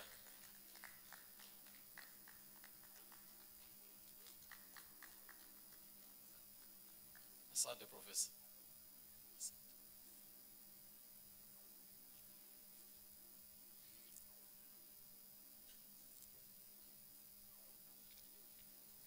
Kwa kiwango kikubwa pia ningependa kuwashukuru wafanyakazi wenzangu wa kampuni ya mawakili ya MDM Law Group kwa kuwa nami bega kwa bega usiku na mchana katika kunisaidia pamoja na mambo mengine kufanya tafiti mbalimbali za kitaaluma katika kuhakikisha uandishi wa kitabu hiki unafanikiwa. Shukrani za pekee ziende kwa wakili Mercy Chimtawi ambaye ni mshirika mwenza ndani ya kampuni yetu ya MDM Law Group kwa mchango wake mkubwa katika kunisaidia na kuhakikisha kazi ya uandishi, tahariri na uthibitishaji wa yaliyomo ndani ya kitabu hiki ni sahihi sambamba na viwango vya mchapaji LexisNexis ya South Africa. Ninamshukuru sana. Kwa uzito wa pekee ninaishukuru sana familia yangu, mke wangu Sabrina, naomba usimame watu wakuone.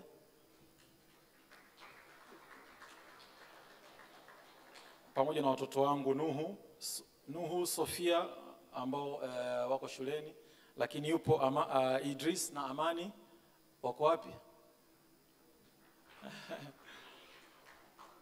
Kwa kunivumilia katika kipindi chote cha uandishi wa kitabu hiki. Pia nitakuwa mchoyo wa fadhila endapo sitowapa neno la shukrani kampuni ya LexisNexis ya South Africa kwa kazi kubwa ya uhariri, mpangilio na uchapishaji wa kazi hii. Asante sana. Ndugu mgeni rasmi, safari yangu ya elimu imekuwa ndefu sana na ninakumbuka wakati wa ujana wangu sikuwahi kupata hamasa ya kuwa mwanasheria na hatimaye wakili. Lakini baada ya kushauriwa nilipata kujiunga na chuo kikuu cha Tumaini ambapo nilisoma shahada yangu ya sheria, na ni katika kusoma sheria ndipo kwa mapito yangu ya nyuma ya ajira yakanifanya kutambua mapungufu makubwa katika sheria za mahusiano kazini kati ya mwajiri na mwajiriwa. Uelewa huu ndio ulionipa hamasa ya kuandika kitabu hiki. Ndugu mgeni rasmi, kupitia kitabu hiki nimeweza kueleza kwa mtazamo wa sheria na pia kwa mtazamo wangu masuala mbalimbali ya sheria ya ajira na mahusiano kazini. Kuanzia historia ya ajira nchini, mabadiliko ya sheria za ajira na mahusiano kazini ya mwaka 2006 na taratibu zote za ajira kuanzia kuingia mikataba ya ajira, aina za mikataba ya ajira, kanuni za ajira, masuala ya nidhamu na sehemu za kazi, hatua za kuchukuliwa endapo mfanyakazi atakiuka kanuni za kazi na mambo mengine mengi yahusuyo ajira hasa kwenye maeneo yetu ya kazi na biashara. Nikieleza yote hapa sitoweza kumaliza na ukubwa wa kitabu unaweza kuwa shahidi katika haya. Ndugu mgeni rasmi, kikubwa na cha tofauti katika kitabu hiki ni uchambuzi wa kina uliofanyika katika sheria ya mahusiano kazini na sheria ya utumishi wa umma baada ya mabadiliko makubwa yaliyofanyika mwaka 2018 kwa kuondoa watumishi wote wa mashirika na taasisi za umma kutumia institutional framework za sheria ya kazi nchini badala ya kuwalazimu kutumia kutumia tume ya utumishi wa umma pekee kama ndio yenye mamlaka ya kutatua migogoro ya kikazi ya watumishi hawa. Hii ni hatua kubwa ya mabadiliko iliyoletwa na serikali na uchambuzi wa kina umefanyika katika kuleta na kuonyesha tofauti hizi. Tanzania sasa inakuwa kiuchumi na kwa kasi baada ya juhudi mbalimbali zinazoendelea kufanywa na serikali. serikali imekuwa ikitumia mbinu mbalimbali zenye tija katika kuhamasisha uwekezaji na katika sekta mbalimbali za kiuchumi. Wawekezaji wa ndani na wa mataifa mbalimbali wanaoingia nchini kuwekeza wanaweza kutumia kitabu hiki kama mwongozo wa kina wa namna ya kuajiri wageni na wenyeji katika kampuni zao. Taratibu za kuhusu namna ya kuomba vibali vya kazi na makazi zimeelezewa pia kwa kina, na nina matumaini makubwa kwamba makampuni haya kwa kutumia kitabu hiki na yaliyomo ndani yake watapata majibu mengi ya maswali yao. Ndugu mgeni rasmi, lakini pia wanatasnia wenzangu, kazi ya uandishi wa vitabu vya sheria imeachiwa wanataaluma pekee. Practitioners wengi kwa sasa wamekuwa ni wachache wenye ari na hamasa ya kuandika vitabu. Kwa kutumia jukwaa hili, ningependa kuwahamasisha mawakili wenzangu kutumia elimu yetu katika kuielimisha jamii, na pia tuweze kuirahisishia jamii kupata na kuelewa kwa urahisi tafsiri za sheria zetu. Kwa uandishi kama huu, pia inakuwa ni namna nyingine ya kufanya professional diversification, kwa Kiswahili fasaha tunasema taaluma anuai, na kuwa ni sehemu nyingine ya chanzo cha mapato kwetu sisi. Ndugu mgeni rasmi, nitakuwa sijamaliza kuzungumza bila kuwazungumzia wanasheria chipukizi na wenye moyo wa taaluma yao, yani young and aspiring lawyers. Hii taaluma ni yetu sote. Tuungane mkono, tushirikiane ili tuweze kuwahudumia Watanzania wenzetu wenye uhitaji wa taaluma yetu kwa kuwapa huduma bora iliyojaa uweledi ili tuweze kufanikisha malengo yetu. True development is self-development. Tukifanya hivi tutakuwa tunaweza kusimama kifua mbele na kuheshimika ndani ya jamii yetu. Ndugu mgeni rasmi, kwa kuhitimisha, ninapenda kusisitiza kuwa ajira ni jambo nyeti sana kwa maendeleo ya taifa, jamii na mtu mmoja mmoja. Ajira imekuwa chanzo cha ujira duniani kote. Kama umeajiriwa kwenye sekta ya umma au binafsi, au unafanya shughuli zako binafsi, nayo ni ajira.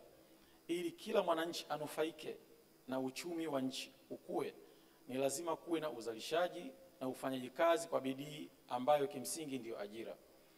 Bila nguvu kazi watu, hakuna maendeleo ya kiuchumi yatakayopatikana katika nchi.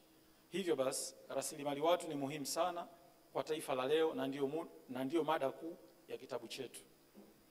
Ndugu mgeni rasmi, ni matumaini yangu kwamba matumizi ya kitabu hiki yataleta matokeo chanya katika utendaji, na atakayekitumia atanufaika sana na chambuzi mbalimbali zilizofanyika. Watunga sera, wabunge na serikali kwa ujumla pia watajifunza mambo mengi yaliyoelezwa ndani ya kitabu hiki, ambayo mengi yamefanyiwa utafiti wa kina. Ushauri umetolewa katika maeneo mbalimbali kuhusu kuboresha mfumo wa sheria za ajira.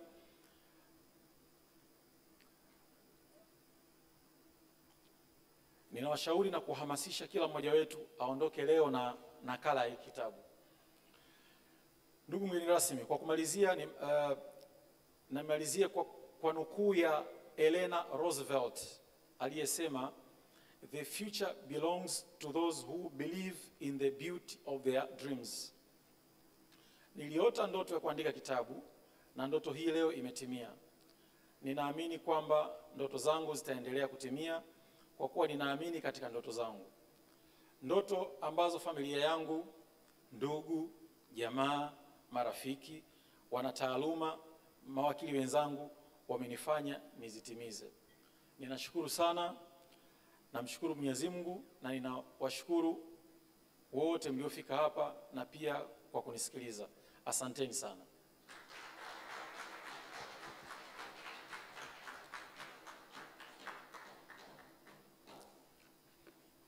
Nashukuru, na napenda kuchukua pia fursa hii sasa kumkaribisha mgeni wetu rasmi, Mheshimiwa Daniel Ndumbaro, waziri wetu wa sheria na mambo ya katiba, ili naye aje atoe neno lake. Karibu Mheshimiwa Ndumbaro kwa ajili ya kutupa neno jioni hii ya leo. Asante sana.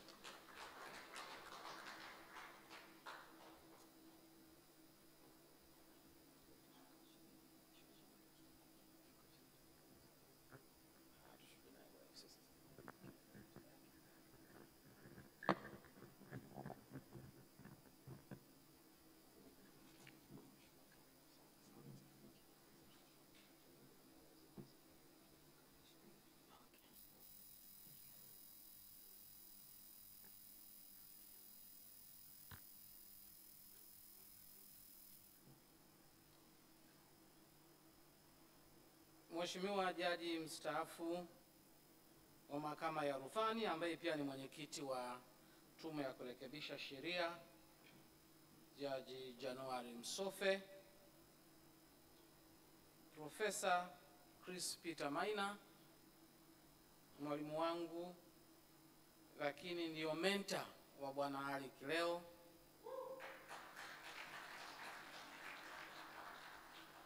Dr. Materu, Dean of Faculty of Law, Chuo Kikuu cha Dar es Salaam, Dr. Makukula, mwadhiri wa Chuo Kikuu cha Dar es Salaam, lakini umetupa leo tafakari ya kitabu hiki, mwakilishi wa mwanasheria mkuu wa serikali Bi Mariam Othman, kaimu CEO wa TLS. Natambua pia uwepo wa rafiki yangu Caleb, CEO mstaafu wa TFS. Tumpigie makofi sana TLS. Nasimama hapa mbele yenu, sijui nasimama kwa capacity ipi. Sijui kama ni waziri wa katiba na sheria, sijui kama ni mwanasheria, sijui kama ni wakili, sijui kama ni mwalimu wa sheria, sijui kama ni mwanataaluma, sijui nasimama kwa capacity ipi. Lakini nalolijua ni kwamba nimepewa heshima na Ali Kileo ili niwe mgeni rasmi kwenye shughuli hii ya leo. Bwana Ali Kileo, nakushukuru sana.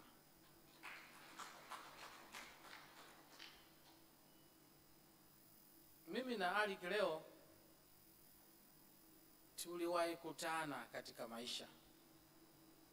Yeye akiwa mwanafunzi wa postgraduate diploma na mimi nikiwa namfundisha somo moja la sheria katika programu hiyo. Akiwa mwanafunzi alikuwa ni mwanafunzi king'ang'anizi sana, anayependa kuuliza maswali mengi sana ndani na nje ya darasa. Unaweza ukadhani umemaliza kipindi, kitoka tu nje amekudaka, anaanza kuuliza swali. Lakini maswali yake siku zote yalikuwa ni maswali ya maana sana. Yalikuwa maswali ambayo yanakufanya hata wewe unayeulizwa uweze kutafakari na kujua hapa nimeulizwa swali lenye msingi kweli kweli. Sasa ile tabia ya kuwa king'ang'anizi na kuuliza maswali yenye hoja tunaona matunda yake leo. Ali ametuletea kitabu chenye kurasa 941 na sio tu ni novo, ni kitabu cha sheria. Hongera sana Ali kwa mafanikio haya. Lakini pia namshukuru sana washiriki na wabia wake kutoka kampuni ya MDM Law Group ambao mmejitokeza kwa wingi leo, lakini mmekuwa sambamba bega kwa bega na Ali katika kufanikisha haya mafanikio tunayoyaona siku hii ya leo. Ndio maana nilikuwa na ratiba ngumu kidogo, lakini nilipoambiwa kwamba nimeomba kuwa mgeni rasmi, ikabidi niahirishe safari ya leo asubuhi ili nifanye hii kazi, afu nitasafiri kesho. Hiyo yote ni kuheshimu kazi nzuri ambayo Bwana Kileo ameifanya. Wanasheria wanapenda kujiita wasomi. Sasa kuna watu hawaelewi vizuri kwa maana ya neno msomi. Unadhani ni mtu ambaye amesoma sana. Kumbe tafsiri yake ni kwamba ni mtu ambaye anahitaji kusoma kila siku. Sasa unasoma nini kila siku? Unasoma vitabu vya sheria. Unasoma machapisho ya sheria. unazisoma sheria zenyewe. Kwa hiyo kitabu hiki cha leo ambacho ni kitabu cha kipekee sana hasa katika eneo hili la sheria za kazi, sio tu inatuongezea ujuzi katika taaluma hiyo, lakini pia inapigia mstari ile dhana ya wanasheria kuitwa wasomi. Lakini pia nimefurahi sana kuonana na mwandishi mwingine nguli wa vitabu vya sheria, profesa wa sheria Chris Peter Maina. Kwa muda mrefu tumekuwa tukisoma machapisho yake toka tukiwa wanafunzi mpaka hivi leo, hasa kwenye eneo ambalo yeye amebobea sana la haki za binadamu. Na mimi kama waziri mwenye dhamana ya katiba na sheria, haki za binadamu pia zinaangukia hapo. Kwa hiyo nimefurahi sana kukutana na mwalimu wangu leo, lakini kubwa zaidi nimefurahishwa na jinsi ambavyo umeweza kumlea Ali kutoka ulipokutana naye mpaka sasa anakuwa mwanasheria mbobezi katika eneo ambalo amelichagua. Hizi alizozifanyia uchambuzi ni moja kati ya sheria ambazo tulizibeba kutoka Afrika Kusini. Tukaondoa ule mfumo wetu wa zamani wa sheria za kazi ambazo zilikuwa zinaruhusu watu kwenda kwenye mahakama hizi za kawaida, ambapo ilikuwa naye ni vurugu nyingi sana. Mfumo huu na sheria kubwa hizo mbili tukiamini kama ni mwarobaini. Sasa ule mwarobaini ambao tuliuamini sana, tunaonyeshwa hapa kwamba nao kumbe ni kama umechakachuliwa hivi, una mapungufu mengi ambayo tunatakiwa tu yaweke sawa. Wawekezaji wengi duniani kote wakitaka kuenda kuwekeza sehemu nyingine, wanaangalia mfumo wa kisheria wa nchi hiyo, ikiwemo sheria za ajira, kwamba nikienda kuweka kiwanda Tanzania, mfumo wa ajira upoje? Ninaweza nikaajiri mtu, ninaweza nikamdiscipline mtu, au ninaweza nikafanyaje? Na hili eneo limekuwa likikosa uchambuzi yakinifu kwa muda mrefu sana. Ama sivyo 2025 hiyo kula nazo siipate. Amefanya uchambuzi wa kitabu hiki.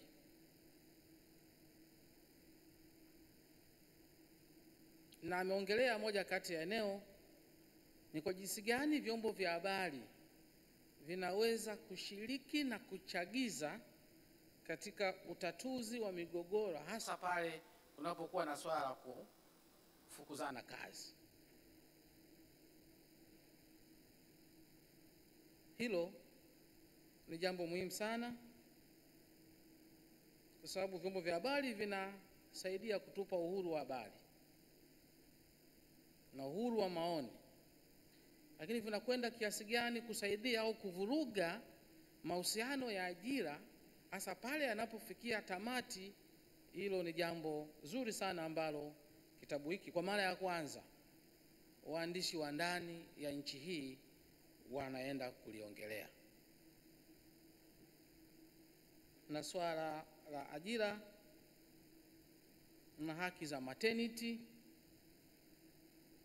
na haki ya maternity, kufanya utafiti kwenye eneo hilo kuhusiana na haki ya kunyonyesha kisheria. Na tukawa tunaulizana, je, ni haki ya nani? Ni haki ya mtoto au ni haki ya mama? Na kuna kina mama wengine wataki kunyonyesha, na anasema ni haki yangu kuchagua kunyonyesha au kuto. Lakini mtoto, sheria ya mtoto inasema mtoto apate kilicho bora, na kilicho bora kwa mtoto ambaye ni wa miezi 6 ni exclusively maziwa ya mama. Sasa je, ni haki ya nani? Nimefanya uchambuzi na nimefanya machapisho kadhaa kwenye eneo hilo. Kiukweli huwezi kutenganisha. Na kwa mara ya kwanza tunaona mwandishi wa sheria katika nchi hii anafungamanisha ile. Watanzania tumekuwa tukisemwa kwamba ni wavivu wa kuandika vitabu, lakini pia wavivu wa kusoma. Kwenye hilo mimi najitoa kwa sababu angalau nimeandika kitabu kimoja.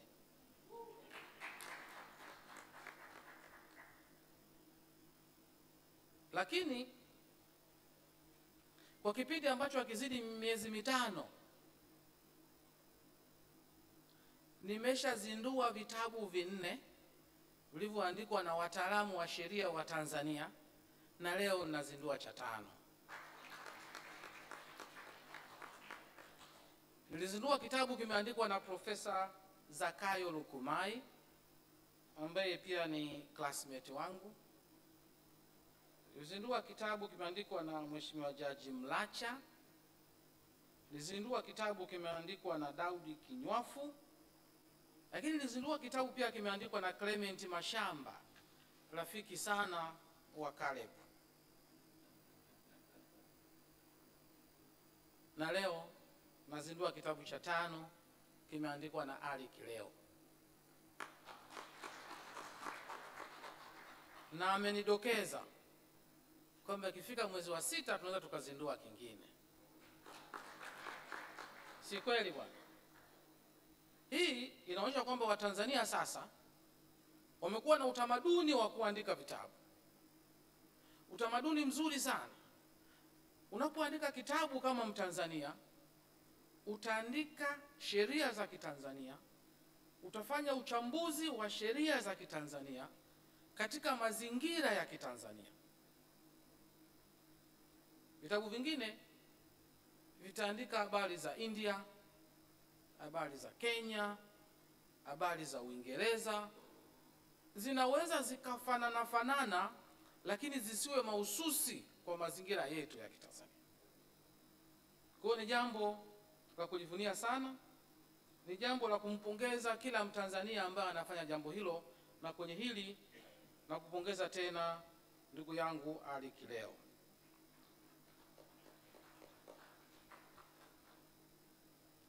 Pia nimefarijika sana kumuona Mheshimiwa Jaji mstaafu wa Mahakama ya Rufani, Jaji Januari Msofe, kwa kofia yake kama mwenyekiti wa Tume ya Kurekebisha Sheria. Katika Wizara ya Katiba na Sheria tuna chombo kimoja tu cha kufanya utafiti wa masuala ya sheria. Chombo hicho ni Tume ya Kurekebisha Sheria. Utafiti ndio oxygen ya taasisi yoyote ile. Utafiti unakuambia jana tulikuwa wapi, leo tupo wapi, na inawezekana kesho tukawa wapi. Nilikuwa naangalia leo klipu moja ya mwanamuziki mmoja aliyohojiwa mwaka 1999. Akawa anaongelea kwa jinsi gani internet itakuja kutuvuruga baada ya miaka michache. Aliyosema mwaka 99 yote leo yanatokea. Kwamba tutakuwa watumwa wa internet. Na kwamba wajinga watakuwa wanatumia internet kupenyeza ajenda zao, na wenye akili watakuwa nazikubali hizo ajenda. Alafu tutatoka kule mbio hata tujajifuta maji na taulo kwenda kuwahi hiyo simu. Sasa huyu bwana alikuwa ni mtafiti, hakuwa mjinga. Alikuwa ni mtafiti, alijua jana ilikuwaje, leo ipoje, na kesho uwezekano utakuwa vipi. Na kweli tuko hapo. Sasa kazi za kitafiti hizi ambazo Mheshimiwa Jaji Msofe na taasisi yake kule wanazifanya, kwetu sisi kama wizara ni muhimu sana. Na uwepo wako hapa leo umekuja kama mtu ulioandika forward, lakini kazi hizi zinahusiana sana na taasisi yako. nadhani unahitaji kumuomba Bwana Ali Kileo aje akae na watu wako kule, awape darasa kidogo kwa jinsi gani yeye ameweza kufanya utafiti na kuchapisha, na wale ambao ni watafiti ambao kazi yao ndio hiyo tu wameshindwa kufanya hivyo. Kwa hiyo nikushukuru sana, naamini kwamba hii kwa niaba ya wizara utakwenda kulitekeleza. Niliwaambia kwamba mimi nimeandika kitabu kimoja kidogo cha kurasa kama 200.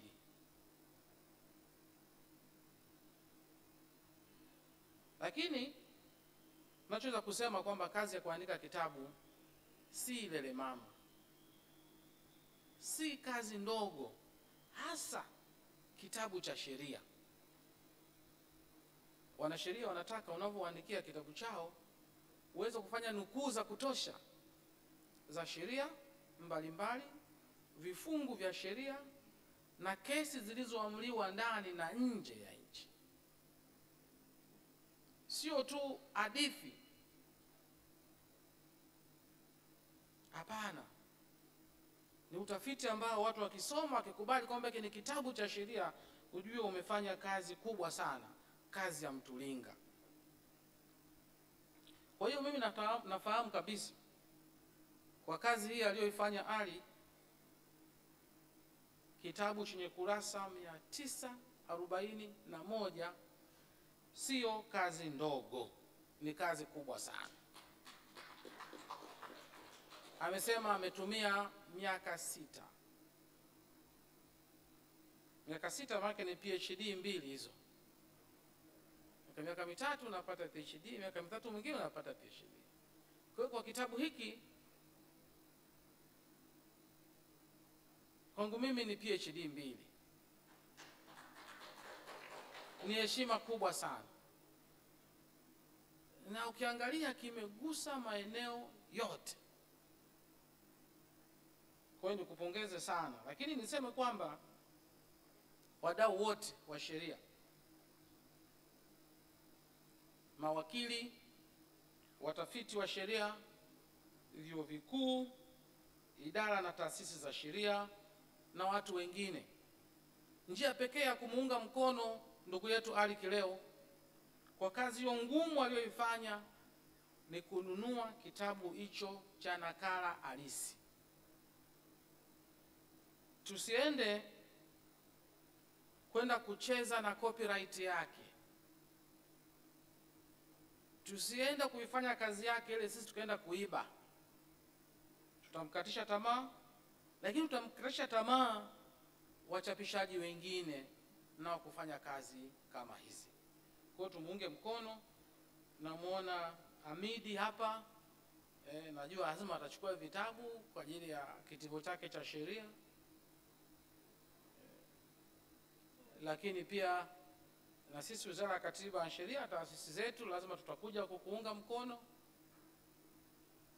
na wadau wengine, mawakili na nani, tumuunge mkono.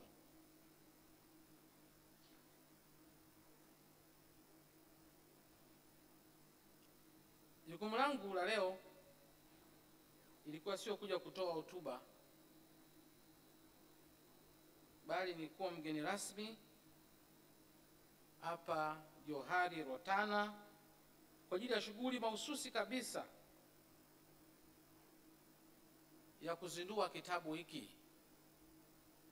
Nisije nikageuza uwanja huu kuwa kama mahakama na mimi kutoa submission,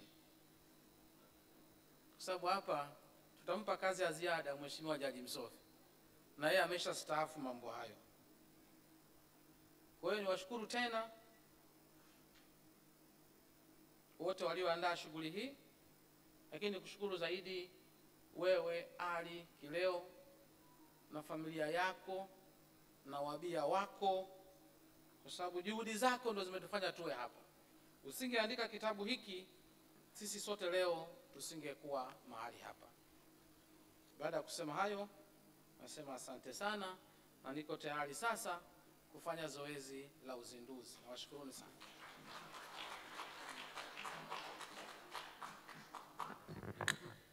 Kwa kweli hotuba imepangiliwa vizuri sana, full acknowledgements zote kihistoria, kutambua wakuu. Sasa nitaomba meza kuu pamoja. Naomba tuje mbele tujiunge na mheshimiwa. Tutasimama eneo la ndani hapa. Ali ungemfuatia. Wengine tutasimama kwa hapa. Ningependa tu kuwakumbusha na kwa wito wake mheshimiwa mgeni rasmi, tuna tuna soft cover na hard cover paperbacks hapo, na naam, tupo tayari.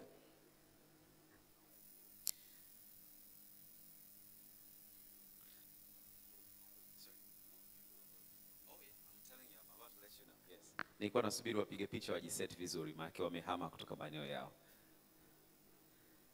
Sawa kabisa. Kilichotuleta hapa mabibi na mabwana ni uzinduzi wa voluminous book hii ya Advocate Ali Kileo, na naomba ambao mpo mbele ya eneo hilo hapo mshiki hicho kitambaa kwa juu kidogo. Kwa juu yake, yes, hapo. And for all the effort, Ali, you're a charming person, hardworking, and uko very conscious na maendeleo ya watu wanaokuzunguka. Naomba tafadhali muinue taratibu hicho kitambaa kwenda juu zaidi, na natumaini kwamba kwa makofi yetu basi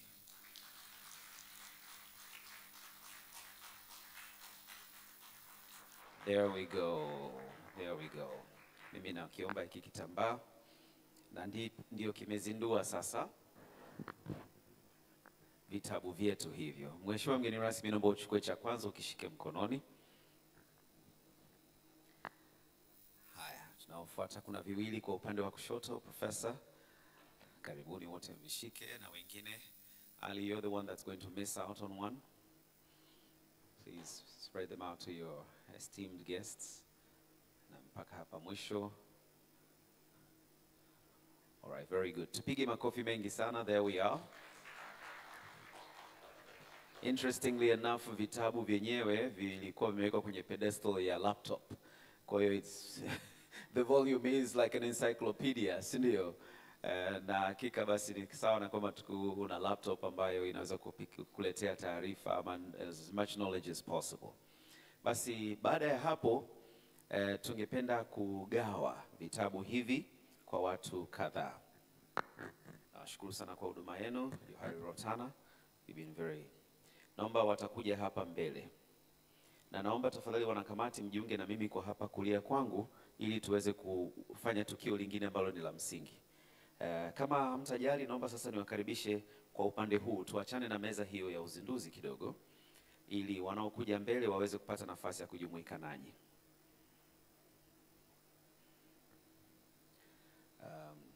All right. So for the purposes ya uzinduzi bado mmeendelea kuvishika, lakini naomba mwanakamati mmoja aje pembeni yangu tafadhali. Naomba niwakaribishe wafuatao tafadhali, ambao tukipenda kuwakabidhi nakala. Wadhamini wetu wa heshima, naomba wawakilishi wa Assemble Insurance tafadhali sana mje mbele, mpokee nakala ambayo ameishika mgeni rasmi. Naomba tuwapigie makofi mengi sana. Assemble.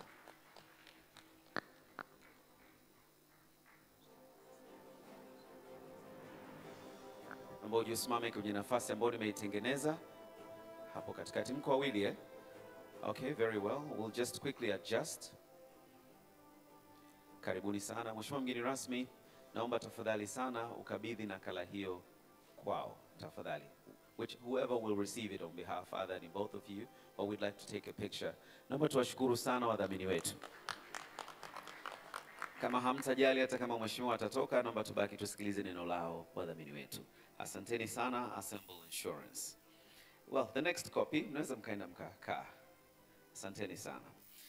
Naomba tuwakaribishe Britam Insurance, wawakilishi, nafasi ambayo tumeitengeneza hapa tafadhali. Johnny mbele kwa heshima kubwa. Britam mpo? Or have you been, well, were they very busy today? Anyone kutoka Britam? Somebody coming through? All right, very well. Tupige makofi. DJ unaweza kupandisha kamziki yako kidogo. Miss Lan Fang wa Bell Tower. Restaurant Masaki. Karibu sana, usimame hapa kati. Ali, naomba umkabidhi mheshimiwa mgeni rasmi hicho kitabu. Amkabidhi binti yetu. Sasa kwa matukio haya, face forward. Asante sana kwa kuwakilisha wadhamini wetu wa Britain. Miss Lan Fang representing Bell Tower, please come forward. Naomba uje mbele kama uyupo, ili nawe uweze kupokea tuzo, uweze kupokea kitabu hiki. So the next book is going to move hands. Tafadhali, tunaendelea kupeana. Tumevizindua, lakini vyote vinakwenda kwa mgeni rasmi na kunini. Hata tunawatambua wadhamini wetu na nimeambiwa hao hawapo. Denton's East Africa Law Chambers, mwakilishi tafadhali, au wawakilishi, karibuni mbele.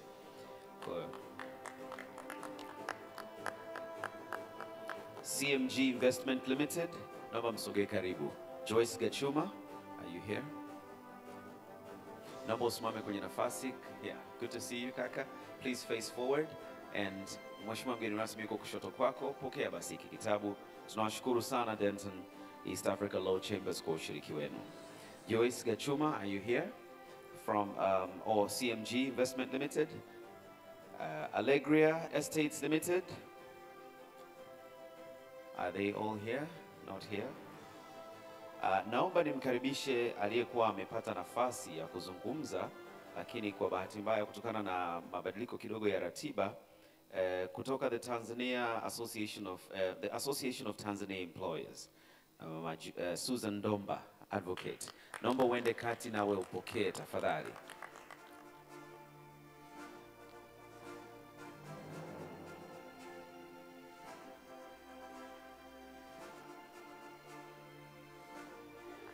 Asante, nashukuru sana. Vibaki viwili. Any ushauri tumpatie nani ndani ya ukumbi very quickly kabla sijaitisha picha ya pamoja? Naam. Kamishna wa kazi tafadhali, karibu mbele. Oh, okay, kweli nilikuwa sijamuona kule kwenye kona. Karibu sana, makofi mengi mengi sana. Sasa kitabu kimefika kwa kamishna.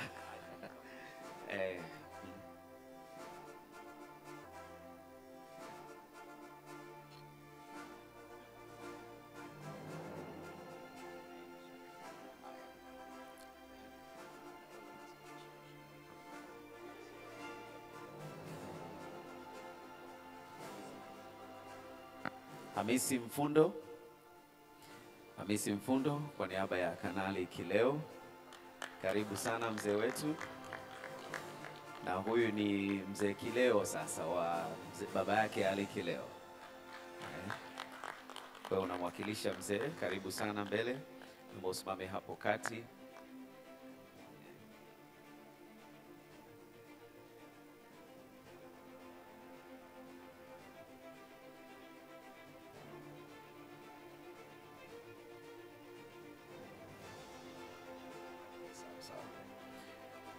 Okay, ningependa tupate picha ya pamoja. Nitaomba labda tusogee mbele, sisi tuwapangie viti tu kidogo, waandishi wa habari na wapige picha, mnasemaje? Nafasi itatutosha? Manake ningependa kuleta makundi machache tu hapa mbele, kama hamtajali, tafadhali. Yes. Manake ningependa kuwakaribisha ukumbini hapa senior lawyers and senior corporates in the room. Asanteni sana.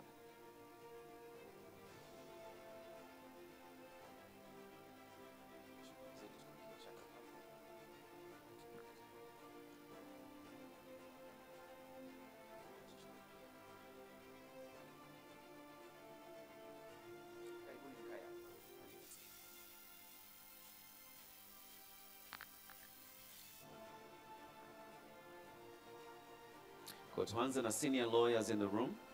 Or are they all seated?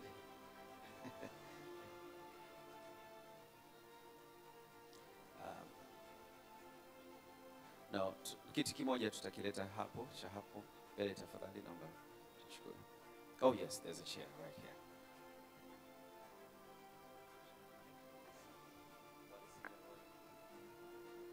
Wadhamini, tafadhali naomba tuanze kwanza na tafadhali Britam Insurance, naomba mje mbele. Hawapo wao ndio ambao hawapo, si ndio Okay, very welcome wao hawapo. Assemble Insurance, naomba mje mbele mpate picha hii ya pamoja na mgeni rasmi. Mtasimama nyuma ya viti hivi. Naomba mje mbele tafadhali.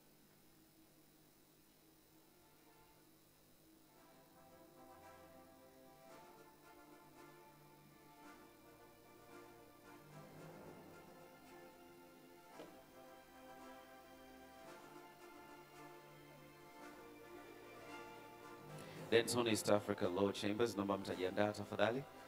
Naomba msogee karibu.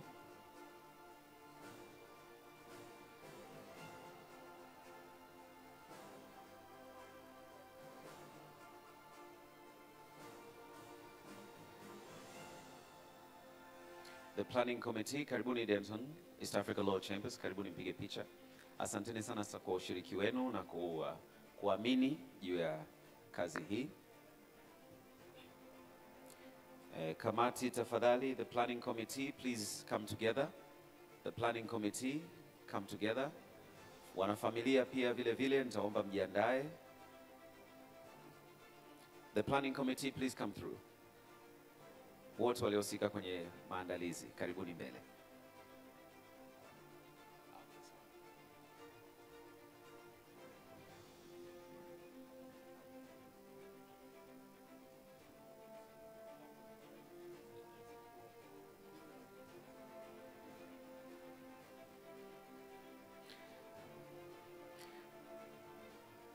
TLS, nimeelezwa kwamba mtendaji mkuu yupo. Pia kuna wastaafu hapa. Naomba tafadhali tusimame kwa pamoja kwa nguvu moja, tuje mbele. Wana TLS, karibuni mbele.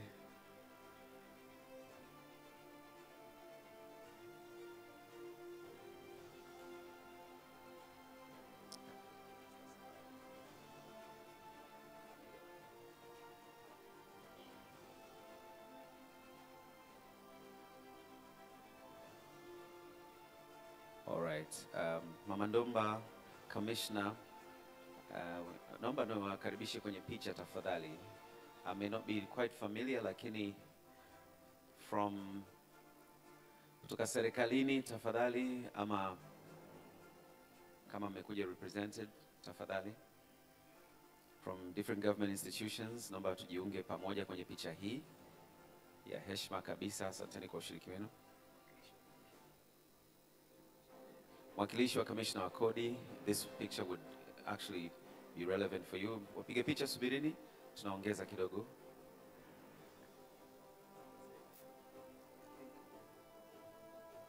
Wanafamilia, naomba mjiongee tafadhali. Wanafamilia, naomba mchukue hatua, niwaone hapa pembeni yangu tafadhali.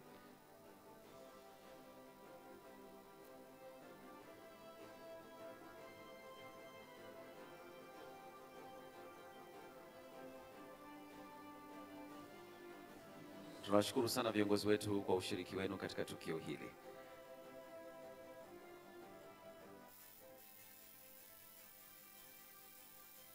Wanafamilia, naomba mjiunge.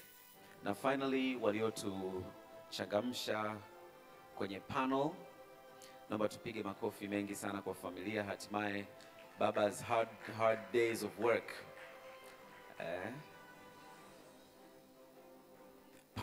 Panelists wetu, kakaangu Msomi Mwambene, naomba tafadhali ujumuike nasi pamoja. Tunapenda kuwashukuru sana Johari Rotana. Asanteni sana kwa kumshirikisha pia HR wenu hapa.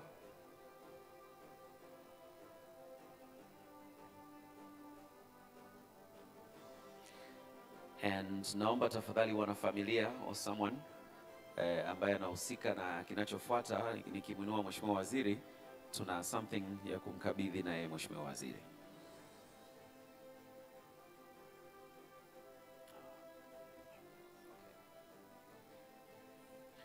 Wafanyakazi MDM, Group and Insurance, I think nitakuwa ni amiss nikiwakosa kuwakaribisha. Mmependeza sana by the way. Kwa pamoja.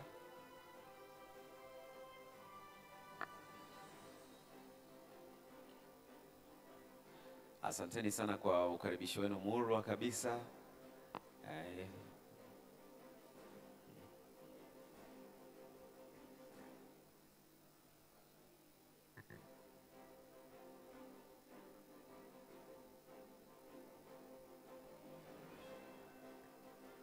Asanteni sana. Sasa naomba tafadhali tupeleke pale mbele kwake kaka Ali, tafadhali. Tupeleke pale mbele.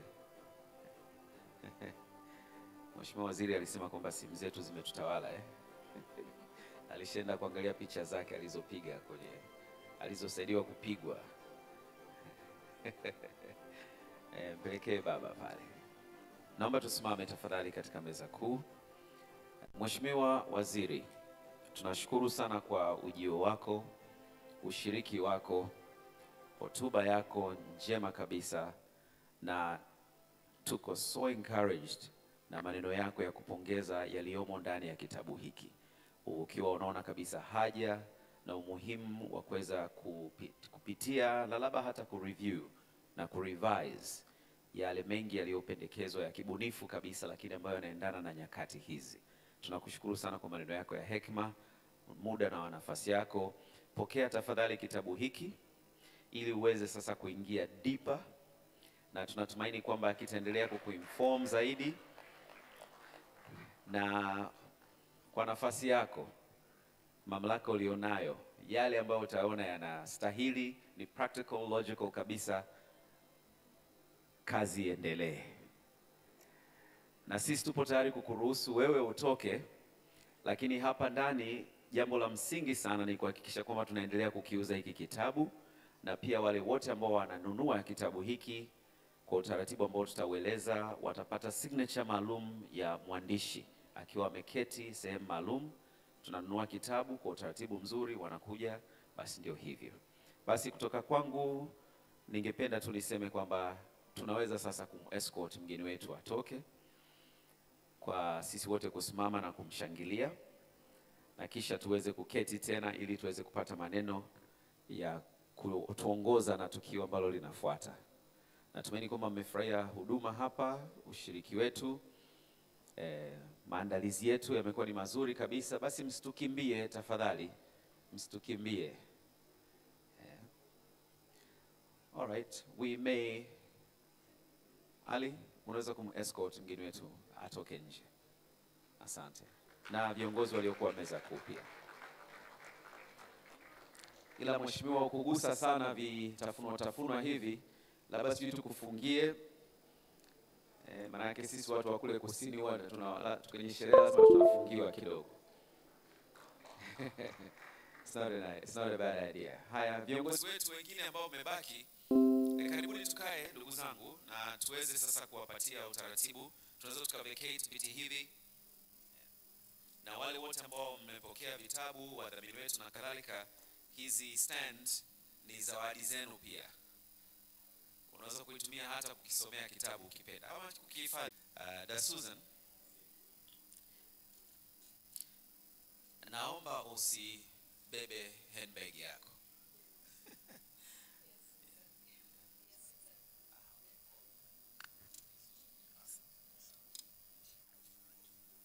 So where are we selling from? Selling points zetu ziko wapi?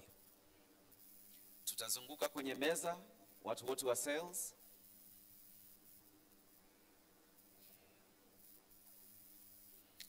Na kuomba hapa mbele tafadhali. Hadhira hii bado haijaondoka. Ikiwa tunafanya taratibu za kufanya sales, unaonaje ukitupa neno la hekima from the Association of Tanzania Employers, lakini lako binafsi pia vile vile, na iwe kama ni tamati yetu ya kufunga mambo yote. Ikiwa wadhamini pia tunawathamini sana.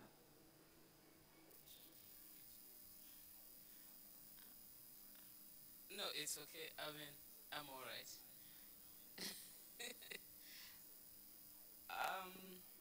For me, it's just to appreciate, Ali Kileo, the author. I know that he's not here, he's escorting the minister. But I think I had an opportunity to glance around the pages of the book, and I couldn't do justice to the whole book.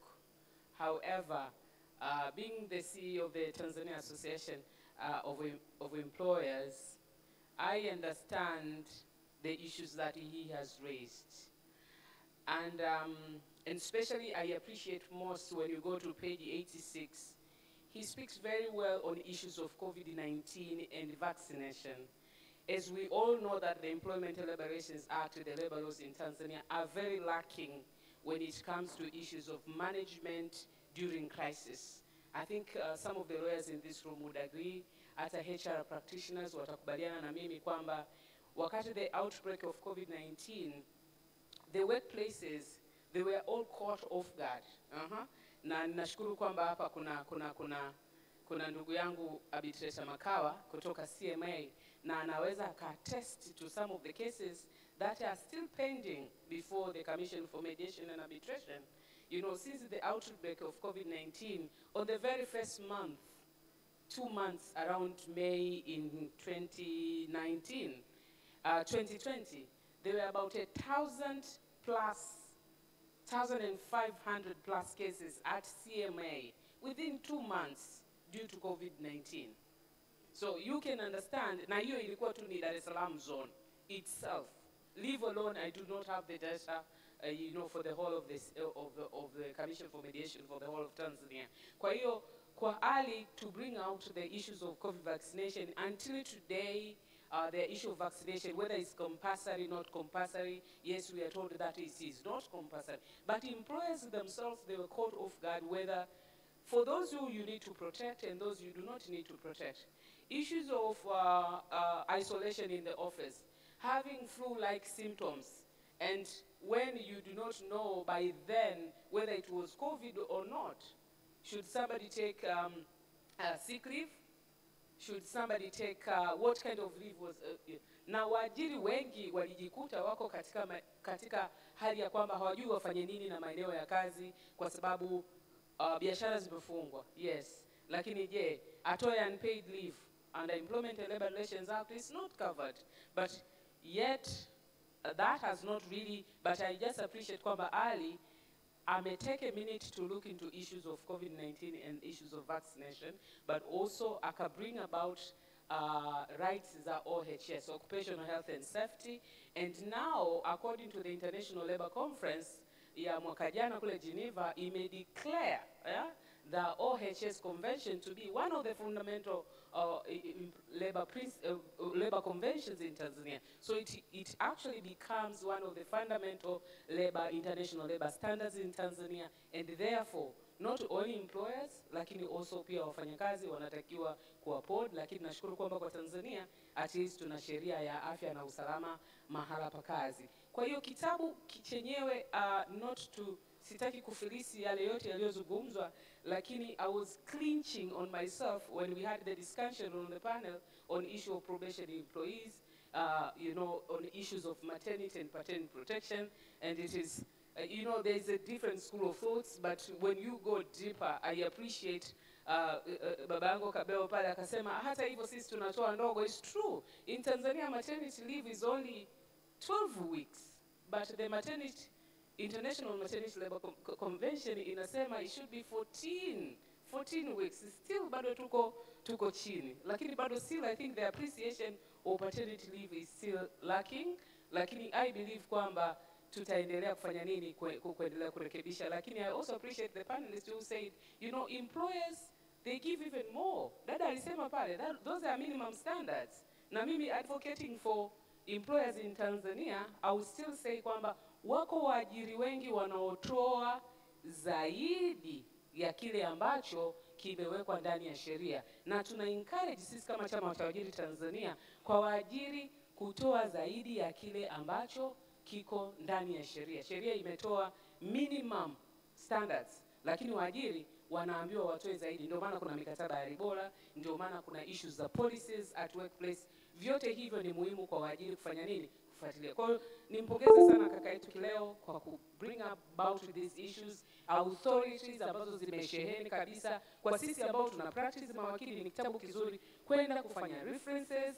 Kwa wale ambao ni HR practitioners, it's a very good book kuangalia na kuangalia watu wengine wamefanya nini ili uweze kunani. Kwa hiyo it's a very good book, it's good value added, sio tu kwa ajili ya wafanyakazi lakini pia waajiri. Asante sana Taji. Right, so our sales representatives wanakuja kwenye meza zenu, and in the meantime tupate neno kutoka kwa wadhamini. Kaka Arthur. And I'm not sure if Essie, you want to come and stand beside him, so we have a good picture. Karibuni sana, mtueleze kuhusu huduma zenu. You guys are the assemble guys, right? And so here's your assembly. Karibu.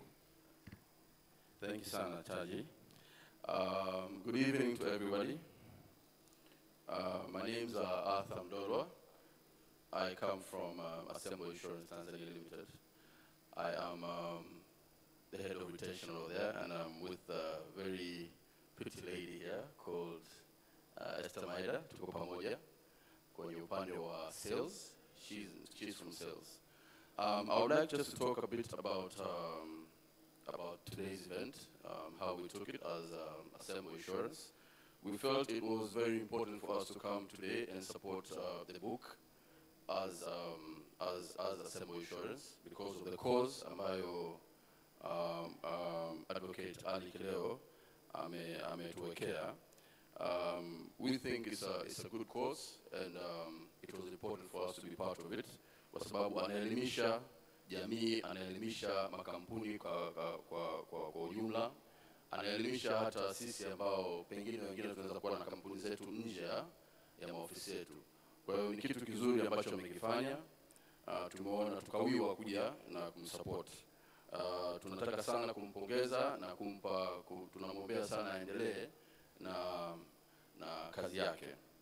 Apart from that, we also have at Assemble Insurance tuna products ambazo zinaenda in line with today's theme ya kitabu. We have programs that are very new, ambazo zinaitwa wellness programs. These are programs that have actually taken care of the employee at the workplace, basically taking care of the employee in terms of his psychological, physical, financial, and spiritual as well, well-being. Basically, it addresses all the four spectrums of a human being at a workplace. So basically, tumependa sana jinsi ambavyo kitabu hichi kimeongelea mwajiriwa na mwajiri, lakini kimemgusa sana pia mwajiriwa na well-being yake at the workplace. Na pia tunawaambia wote ambao wako hapa, kwa wale ambao ni HR ambao wamekuja hapa na wenye makampuni, karibuni Assemble Insurance. Tunatoa huduma za wellness, tunatoa huduma za medical insurance, tunatoa huduma za general insurance. So it's an insurance company ambayo inatoa huduma zote za insurance. Karibuni sana, na pamoja na mimi pia nimekuja na wenzangu wengine. Kuna MD wetu, Madam Tabia, please stand up so that everybody can see you. Karibuni sana wote. Assemble Insurance ipo, in terms of our physical address, tupo Warioba, Mikocheni. Kwa hiyo mnapofika pale mkihitaji huduma zote za insurance, karibuni sana. Thank you very much. Good evening, everyone.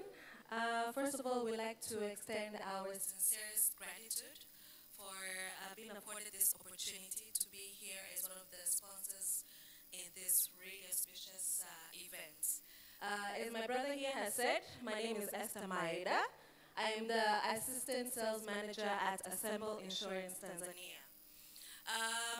In addition to what Arthur has already spoken or has already said, we do offer our wellness packages, which we believe is an impactful way to be able to basically greater or to magnify the performance of each and every one of the employees within a corporation. So we believe using the wellness program under the Assemble banner, definitely we expect that the joy and happiness of working in any organization will be most appreciated and seen using the packages. With that, we'd just like to say thank you once again, and we hope that we have more things in the near future. Thank you very much, and have a very good evening. Thank you. I appreciate once again your sponsorship. Asante sana. Sasa naona the room is becoming thin.